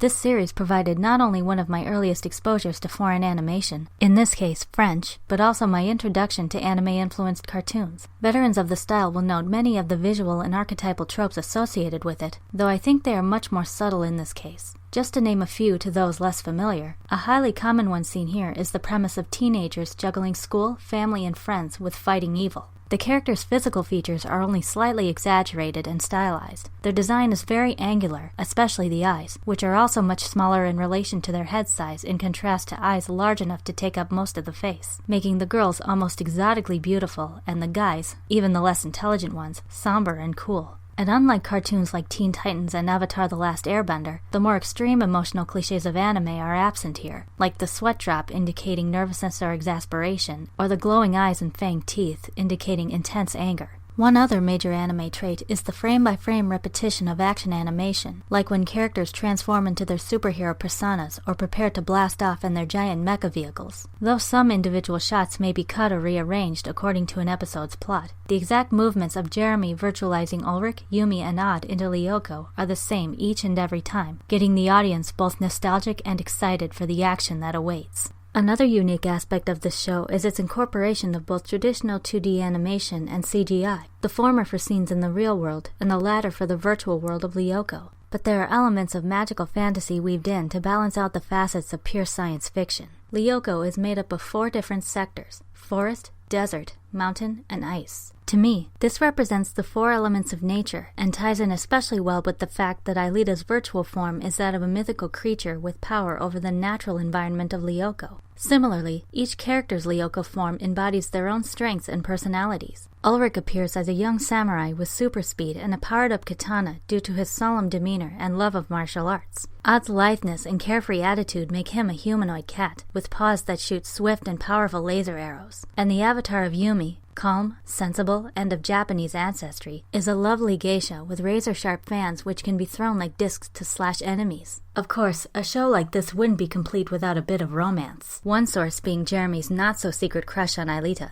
A major plot point of Season 1 involves Jeremy working day and night to figure out how to materialize Aelita and bring her to Earth as a real human being. Their adolescence adds a charming innocence and believability to an otherwise very strange and seemingly unnatural and impossible relationship. When not helping the others fight, Jeremy is often seen pleasantly chatting with Aelita through his monitor. Her naivete regarding the real world and his shyness make for some of the most enjoyable bits of the show, ranging from heartwarming and sweet to humorously awkward. What I especially like about Code Lyoko is its sheer creativity. The group's secret is endangered constantly, and they've actually been caught by outsiders before. Their secret weapon? The Return to the Past, a program that literally rewinds time, so that anyone who learns too much, or is even on the verge of dying at the hands of Xana, comes back good as new and none the wiser, while the protagonist's virtualizations make them immune, enabling them to recall everything that happens. This is such a cool and clever idea, as it not only revs up the suspense whenever one of Xana's offensives is about to turn deadly, but it also provides more lighthearted and positive moments for the 4 friends, namely opportunities to mess a bit with the goofy PE teacher Jim, and especially the school's bratty bully Sissy, or even better, for them to learn from and prevent any mistakes on their part that may have caused pain or misfortune to loved ones. And speaking of offensives and misfortunes, part of the pleasure of watching this comes from seeing exactly what Xana's next scheme and its consequences will be. Now, not to sound negative, but some of these have been seen and done before in some fashion in other action cartoons, though they are no less entertaining for all that.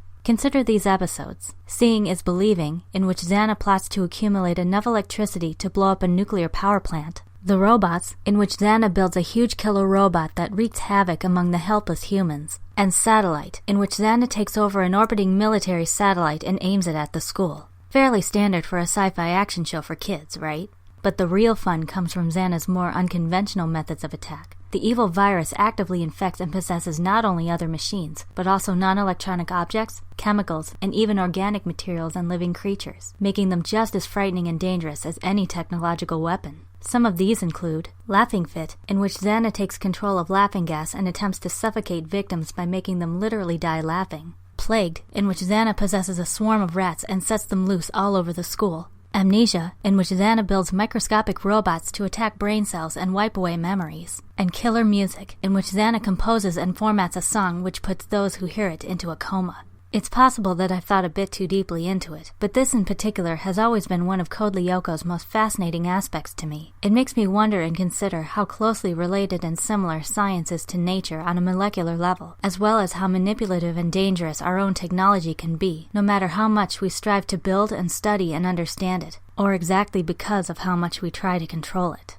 I don't often go for shows like this because, if done wrong, the real-life drama involved can easily make the characters stupid whiny brats and the subplots insufferably cheesy or boring, all of which may overwhelm and ruin the story, a major reason why I tend to find many magical girl shows, anime or otherwise, particularly painful. Luckily, the personalities of Code Lyoko's characters are portrayed realistically and believably without sacrificing the quick pacing and inventive action, making them fully fleshed out heroes, whether that flesh is pencil-drawn or pixelated. Gather round next time for another tale you may have forgotten or have never heard before. Until then, listeners, may inspiration always find you.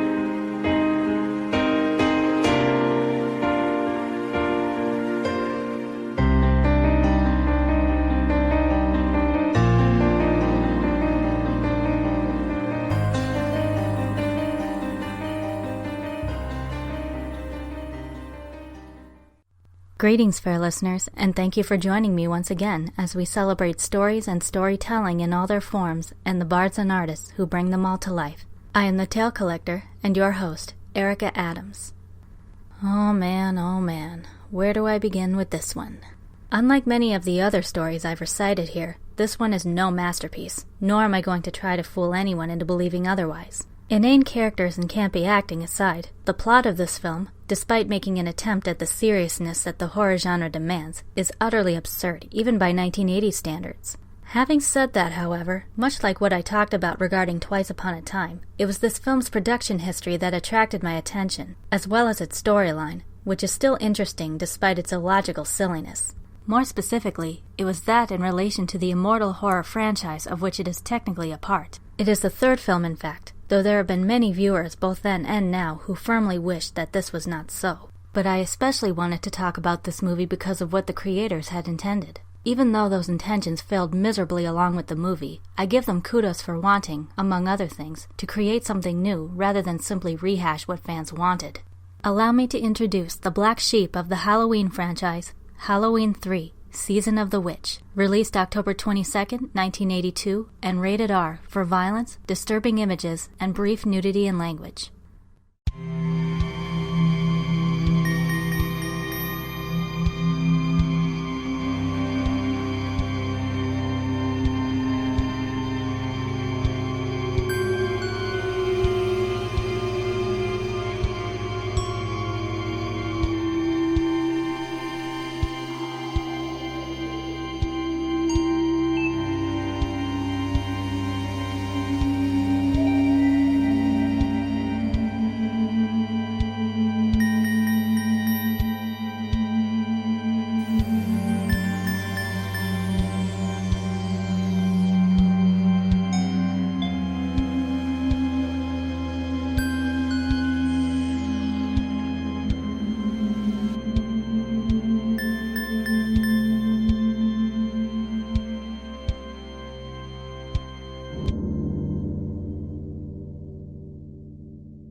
Despite failing to stay in the good graces of his ex-wife and their children, and lighten up on the drinking, Dan Chalice's life and work as a doctor in a local hospital is more or less decent, until one night, a week before Halloween, a new patient is brought into his care, an elderly man, hysterical and barely coherent. Before blacking out, the man leaves Chalice with an ominous warning.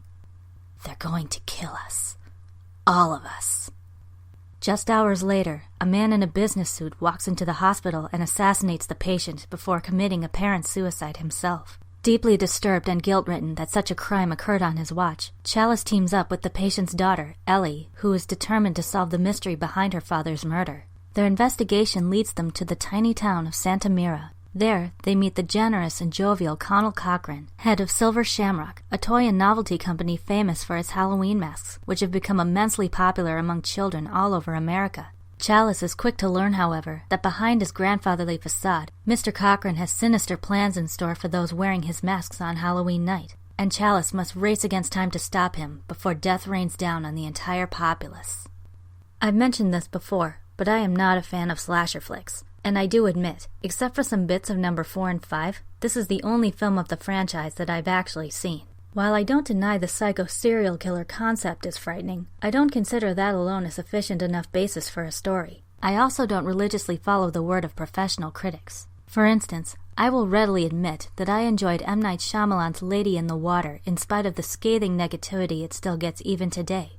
Yes, I can see how many of the creation choices for it were indeed a mix of dumb, confusing, badly executed, and infamously egotistical on the director's part. But I did find the protagonist likable, the creatures creative, the makeup and effects solid, and the soundtrack phenomenal.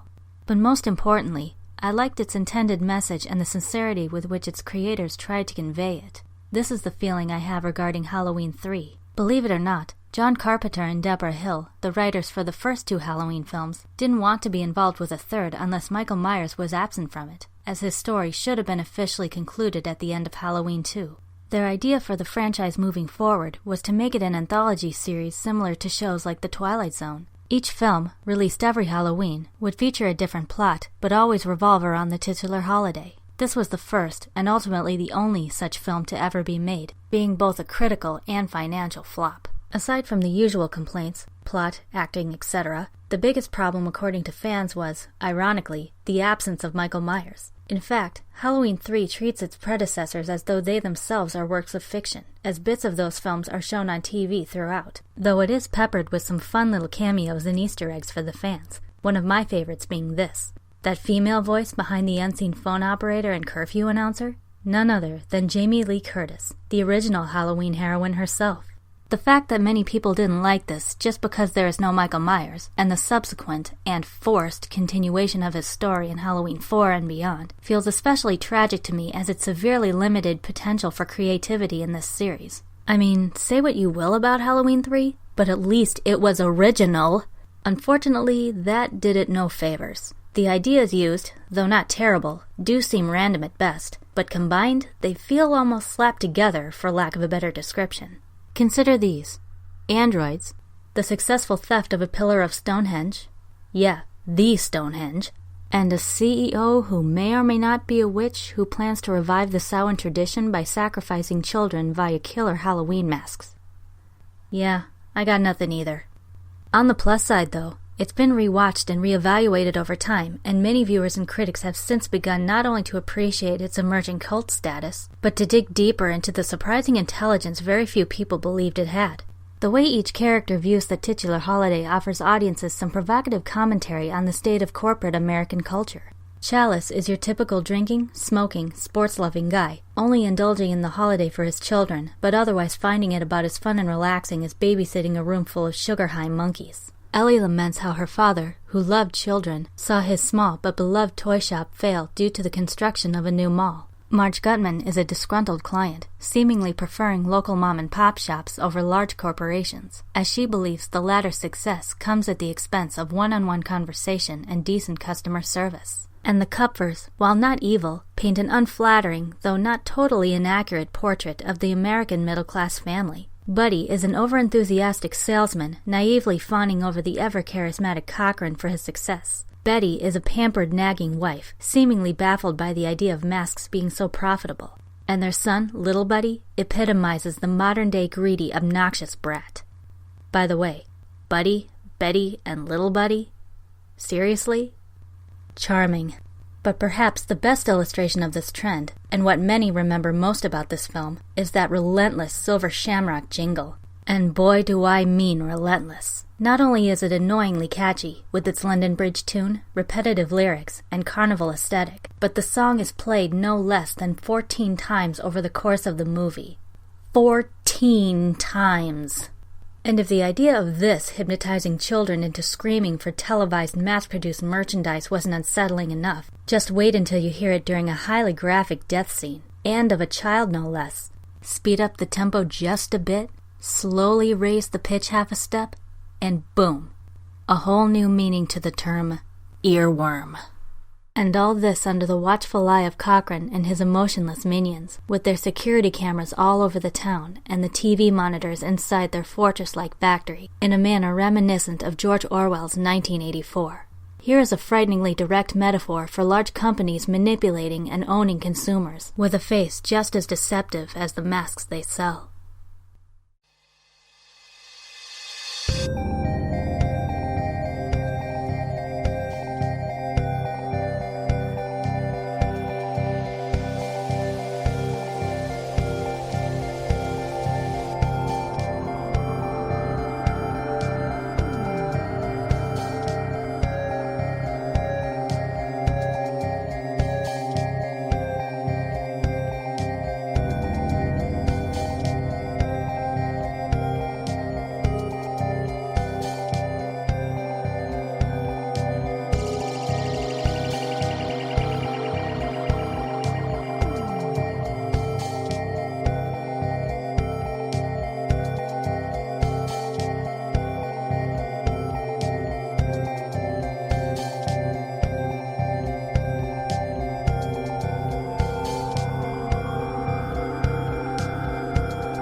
Now everyone is more than welcome to take everything I say with a grain of salt. Maybe the later Halloween films with Myers are better made than this entry, and maybe I'm just grasping at straws as I list this movie's supposed good points. Regardless, though, I'd like to leave listeners with this thought. Just as studio intervention can spell death for a movie, fan intervention can be just as bad, if not worse. Halloween 3 is a sad example of how it might have been better to leave the creators alone and let them pursue their own ideas, rather than let their art be dictated by what fans said they wanted. As painful as it is to say, it's entirely possible for the latter to yield results more frightening than one expects, and not in a good way.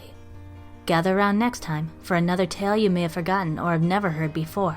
Until then, listeners, may inspiration always find you.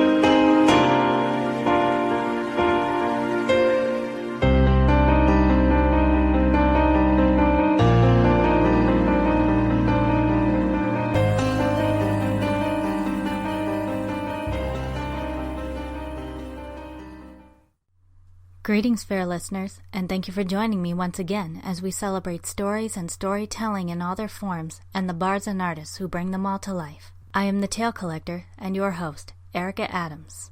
Sometime last year, I was on the phone with my father, who lives in Illinois. At one point, our conversation turned to the ringtones he has on his phone for different callers. It was fun hearing what kind of tunes would ring out whenever family members, like my sister, my brother, and my stepmother called him. But I felt very flattered when he told me that, upon hearing my Amethystium episode, he had programmed a song by that artist as a ringtone for general callers. When I asked him what song he had for whenever I called him, the answer he gave me brought back a lot of memories. The carefree days of Radio Disney, with their top 30 countdown every Sunday night, the boy in middle school who shared a mutual interest in them, and who was the first to ask if I'd be his girlfriend. And, on a mall trip with my dad no less, the sheer elation I felt coming upon their second album completely by chance. Remember, these were the days when my access to internet was far more limited. When I visited him again later, the subject came up again, and I asked him why he chose that song. He replied that he just as fondly remembered, when I was a kid, how excited I was about their music and how I'd go on and on about them. Hopefully I didn't totally talk his ear off back then. At least no more than usual. Though I've still listened to these guys on and off again over the years. Hearing them again with this conversation in mind really made me feel a sense of nostalgia that I haven't had in a good while. Thanks, Dad.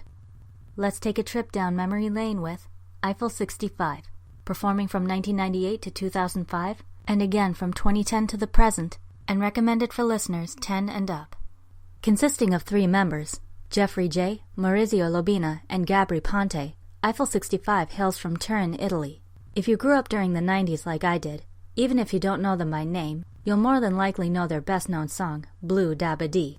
Upon first hearing them, I mistakenly assumed that they were from France due to their band name, thinking that they had for some reason named themselves after the Eiffel Tower in Paris. I wonder if I'm the only one who thought that. And I couldn't even begin to guess the reasoning behind 65. But the name's true conception is actually kind of a funny story. Having been unable to decide on a name amongst themselves, the 3 guys simply gathered together words that they liked and put them into an Excel database. The program randomly chose the word Eiffel. The 65 part, however, was even more random. Their producer had been writing a phone number on a piece of paper at the exact time the label copy of Blue was on his desk. Without thinking, he wrote 2 of those digits, 6 and 5, on the label copy. And then when the graphic artist got it, he assumed the number 65 was part of the name and put it at the end of Eiffel. And the rest, as they say, is history. The more I listened to the Europop/Eurodance of Eiffel 65 during my early teen years, the more I realized there was something about their voices that I couldn't quite put my finger on. They didn't sound thoroughly computerized, but they didn't sound quite natural either. I enjoyed the music for many years more, albeit feeling a bit puzzled each time, before I finally learned the source. Auto-tune. Heavily influenced by electronic artists like Daft Punk, the extensive use of this tool is the most prominent feature of Eiffel 65's vocal sound. Released in 1999, Blue was in fact one of the earliest songs to use and popularize it. For those unfamiliar, autotune is an audio processor used to alter vocal and instrumental pitches in music, sometimes resulting in a more digitalized or robotic sound, whether for creative effect or to simply disguise or correct any off-key inaccuracies. This latter function, unfortunately, is the underlying reason behind the negative reputation the tool has garnered over the years, as it's accused of making it easier for, quote, bad singers to make more music with less skill. However, Eiffel 65 has used it in a way that I think meshes very well with their instrumental style. Accompanying the rave-like synthesizers, the rapid tempo and precise beats of the percussion gives much of their music, especially the songs tailor-made for the dance floor, a very machine-like feel, clockwork, if you will, whether it lightens the step or pounds the pulse. And speaking of technology, among the most common themes in their songs, especially their earlier ones, is science, whether real science or science fiction. I can honestly think of no adjective more appropriate here than nerdy, sometimes in fun ways, sometimes in abstract ways, but seldom without a sense of rumination. And as a self-proclaimed nerd, I am ever all for that. The song, My Console, is a love letter to video games and the loyal fans who play them, a fond recollection of the original PlayStation and some of its most iconic titles. Another race talks about, what else? Aliens, and how they are said to live invisibly among humans in a manner reminiscent of films like They Live or Invasion of the Body Snatchers. And I have to say, the weird little notes that pop up in between the chorus lyrics are a really nice touch, as if the creatures of the song are being shown to the listener through the music itself, rather than told only through the words. Back in Time explores the more surreal experiences of time travel, reminding me a bit of H.G. Wells's The Time Machine, with the recklessly ambitious time traveler and his adventures in temporal limbo. And People of Tomorrow feels like a call to action of sorts, both encouraging the progress of the younger generations and prophesizing how they will change the world with the strengths and wonders of the technology they are sure to create. Now these songs may certainly be less straightforward than I give credit for, with other meanings that I simply don't see. More to the point, this isn't to say these guys' music is superficial, nor is it incapable of making one think.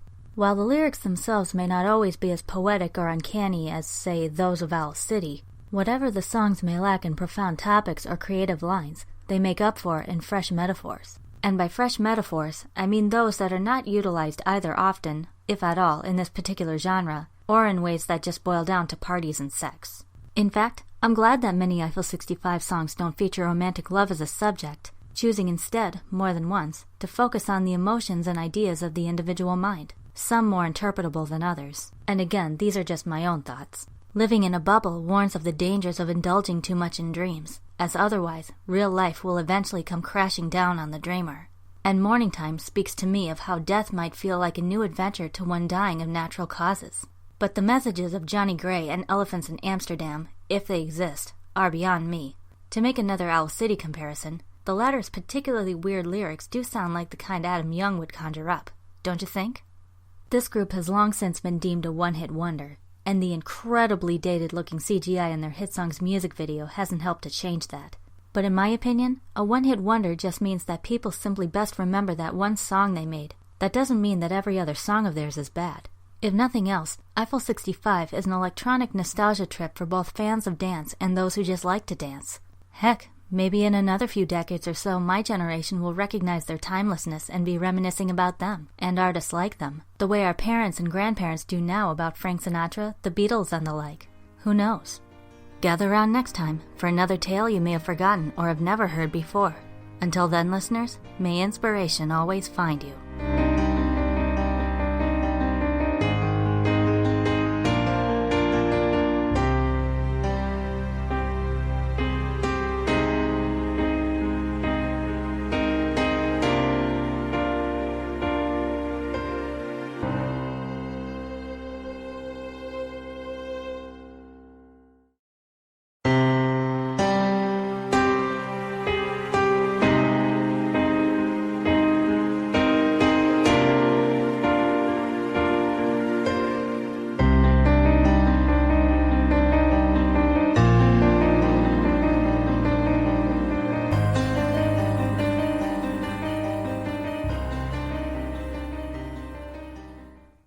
Greetings, fair listeners, and thank you for joining me once again as we celebrate stories and storytelling in all their forms and the bards and artists who bring them all to life. I am the Tale Collector and your host, Erica Adams.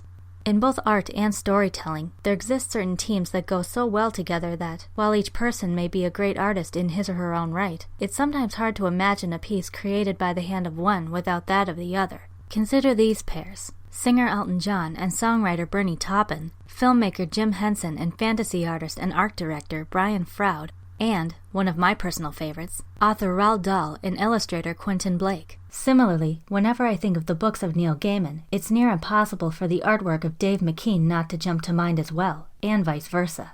That being said, Gaiman didn't write these books, but McKean did make the pictures for them, and it was that distinct and instantly recognizable drawing style on the covers that sucked me in and provided the perfect introduction to a fantastic author whose work I might have otherwise passed up.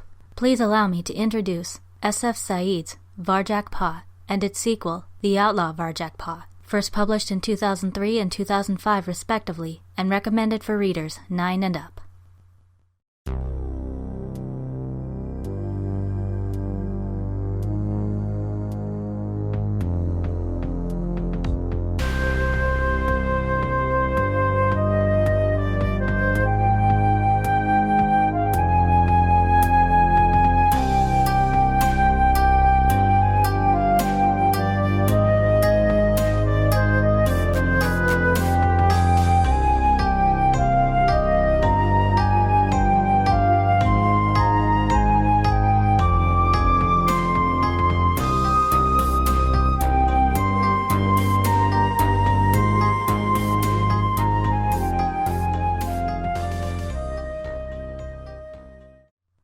Varjak Paw is a young Mesopotamian blue cat living with his family in the home of a kind and wealthy contessa. His family is content to bask in the luxury and comfort their privileged life provides. Varjak, however, is bored and restless, and, despite his parents' disapproval and his littermates' bullying, would much rather listen to his grandfather, Elder Paw, and his stories of their ancestor Jalal, a wise and powerful warrior said to be the greatest Mesopotamian blue who ever lived. This ordinary routine changes one day when the increasingly ill and little-seen Contessa seems to have at last died, and a strange gentleman and his 2 eerily silent twin black cats take over the house. Sensing something dangerously amiss, Elder Paw orders Varjak to go to the outside to seek out a dog, a monstrous creature said to be the only thing capable of killing a man. During his journey, Varjak learns of the mysterious vanishings, in which cats simply disappear without a trace. The more immediate threat to his life, though, is the ruthless gang cats that patrol the streets, especially those led by Sally Bones, an evil white cat whose heart is as cold and her claws as sharp as her single ice-blue eye. But Varjak receives guidance from an unlikely source, the spirit of Jalal himself, who visits Varjak in his dreams and teaches him the 7 skills of the way, an ancient and secret style of feline martial arts. Aided also by his new friends, Holly, a black and white gravelly-voiced cat who hides a lonely heart underneath a harsh demeanor, and Tam, chocolate-colored and cheerfully gluttonous. Varjak must master the way in order to survive the streets and prove to his family, his enemies, and himself that he is indeed worthy of Jalal's legacy. The pacing here is quick and steady throughout, appropriate given the plot's numerous fight sequences. This is superbly demonstrated by McKean's monochrome drawings, the streaks of black ink sleek and gritty all at once, giving the cats a fierce and fascinating kind of beauty while complementing all the drama and action. Even though the Varjak Paw books are novels at their core, in the sense that the illustrations either share space with the text on a single page, or take up entire pages by themselves, they often read like graphic novels, in that the text is often placed directly inside or over the images, in narratively and metaphorically significant ways. In the scene of the first book in which Varjak is beaten unconscious by the arrogant and domineering Ginger, page 102 ends with these lines. Already it seemed very far away, like it was happening to someone else. His body felt cold and weightless, as if from a great height, through a curtain of pain, he could hear voices talking. He wondered vaguely whose they were. "Leave him alone, Ginger," a gravelly voice. "Well, look who it is. Friend of yours, is he, Holly?" The text continues on page 103, now white against a backdrop of pure black, with a white silhouette of Varjak's body sprawled out, as if consumed by the darkness of death. "Leave him. He doesn't know anything." "Ha! He'll learn." Something crunched into Varjak's ribs. Purple pain seared through his body, and faded into black. Another symbolic aspect of the artwork is demonstrated in Varjak's dream encounters with Jalal. On these pages, rather than paired with the stark black of reality, the text is written over a contrasting backdrop of gray, pale and soft in the way that only dreams can be, just as Jalal's calm and dignified manner is so in a way that is one with nature and with life. Pages 54 through 58. Varjak dreamed. He dreamed he was walking by a river in the heat of the night. Zigzag trees swayed in the warm breeze. The air smelled like cinnamon and tasted of ripe dates. He looked up. The stars were different. They sparkled big and bright in a brilliant sky. An old cat with silver blue fur like starlight walked beside him. He looked like a Mesopotamian blue, but he wore no collar and his eyes were amber like the rising sun. "Welcome to the land of your ancestors," said the old cat. "Welcome to Mesopotamia." Mesopotamia? Where Jalal came from? Jalal the Paw, yes indeed. This was his home in olden days. Varjak's pulse beat a little faster. "Did you know Jalal?" he said. "And if I did?" "Then I'd ask you questions. Are the tales true? Could he really talk to dogs? And what would he think of me?" The old cat cackled. "What a question. Why should that matter to you?" Varjak looked away. "My family say I'm a disgrace to the name of Jalal. They say I'm not a proper purebred Mesopotamian blue." "Oh? And what say you? Are you worthy of your ancestors, or not?" "No," said Varjak quietly. He hung his head. "I'm not." "What if you knew the secret way of Jalal? Would you then be a proper Mesopotamian blue?" Varjak smiled sadly, remembering the elder Paw. "I already know about the way, and I feel just the same." "You know the way? How impressive. Perhaps you will demonstrate. Strike me." The old cat stopped walking. He blocked Varjak's path. He wasn't big, but something about him looked dangerous. Varjak stepped back a pace. "Strike me," he commanded again. His amber eyes flashed. "Strike me now, or die where you stand." Well, if that was what he wanted, why not? Varjak swiped gently at the mad old cat, meaning to tap him on the side, but somehow he didn't connect. His paw sailed through the air and thudded harmlessly on the ground. Varjak frowned. How could he have missed? He slammed out his silver blue paw, missed completely, and lost his balance. Those alien stars twinkled at him with silent laughter as he rolled onto the riverbank. He sprang up again, furious. "Once more," goaded the old cat. Varjak's frustration boiled over. He lashed out. His paw flapped stupidly in space, and he toppled to the ground. He kicked with his back legs, but he was fighting himself now, and he knew it. He was beaten. His elderly opponent peered down at him. "Who are you? Do you still not know me, my son?" "Jalal?" "Jalal the Paw, that am I." He winked. Believe none of the tales.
The real Mesopotamia eventually becomes what is now most of present-day Iraq. Born in Beirut, Lebanon, bordered by Syria and Israel, and growing up in the Iraqi diaspora community in London, Said flawlessly weaves the exotically beautiful imagery, nature, culture, and wisdom of his ancestry into this contemporary industrial setting. In a very Miyagi-like fashion, Jalal teaches Varjak that his way applies not only to combat and survival, but to life as a whole. Not every one of the 7 skills is strictly a fighting move. In some manner, they may deal with personal reflection, respect of the self and of others, and above all, living life to the fullest. Similarly, it is through his friendship with Holly that Varjak comes to realize just how misguided his family's views, and his own, really are, leading him to wonder what a so-called proper Mesopotamian blue really is. His family, especially his jerk of an older brother, Julius, are proud of their heritage, believing themselves to be special, and condemning Varjak as a disgrace to the name of Jalal. But outside, as Holly is quick to point out, Varjak is just another cat. Despite her initial surliness, she is the one who proves herself a true ally and friend to Varjak, showing him around the city and helping him to stay alive.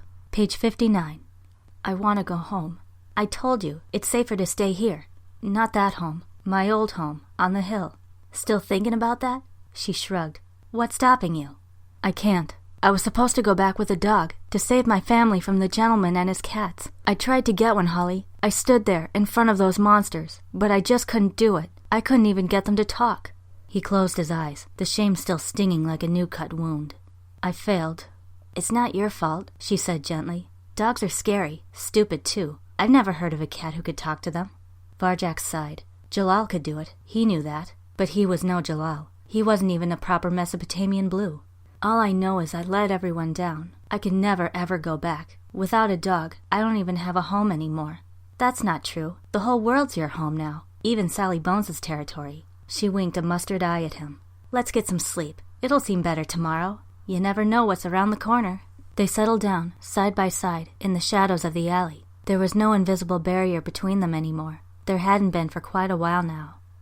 Many of the lines Said includes in these books sound like the sort found in fortune cookies, without being as corny as that analogy sounds. Profound sayings capable of opening one's heart and mind with just a few short, simple words. One of my personal favorites of Jalal's is, "A cat is the idea of freedom made flesh." Not only as an elegantly worded testament to a cat's natural grace and beauty, but a point of how only cats that are truly alive would never allow themselves to be tied down to a single place, or depend on anyone for survival but themselves. But the greatest, said by both Jalal and Holly, is the one that truly captures the essential message of this story. The only thing that counts is what you do.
Though children are the target audience here, these books don't hold back on the action and suspense. The fight sequences can be gruesome at times, but there are plenty of tender and humorous moments to balance out the violence. It's not only due to being a cat lover and a Dave McKean fan that I still come back to these even as an adult. I think Varjak Paw's greatest strengths are its cool and unique visuals and its very healthy dose of tangential and philosophical ideas, treating kids like adults and introducing them to new storytelling techniques, fantastic settings, and mature concepts at a pace both stylish and dignified.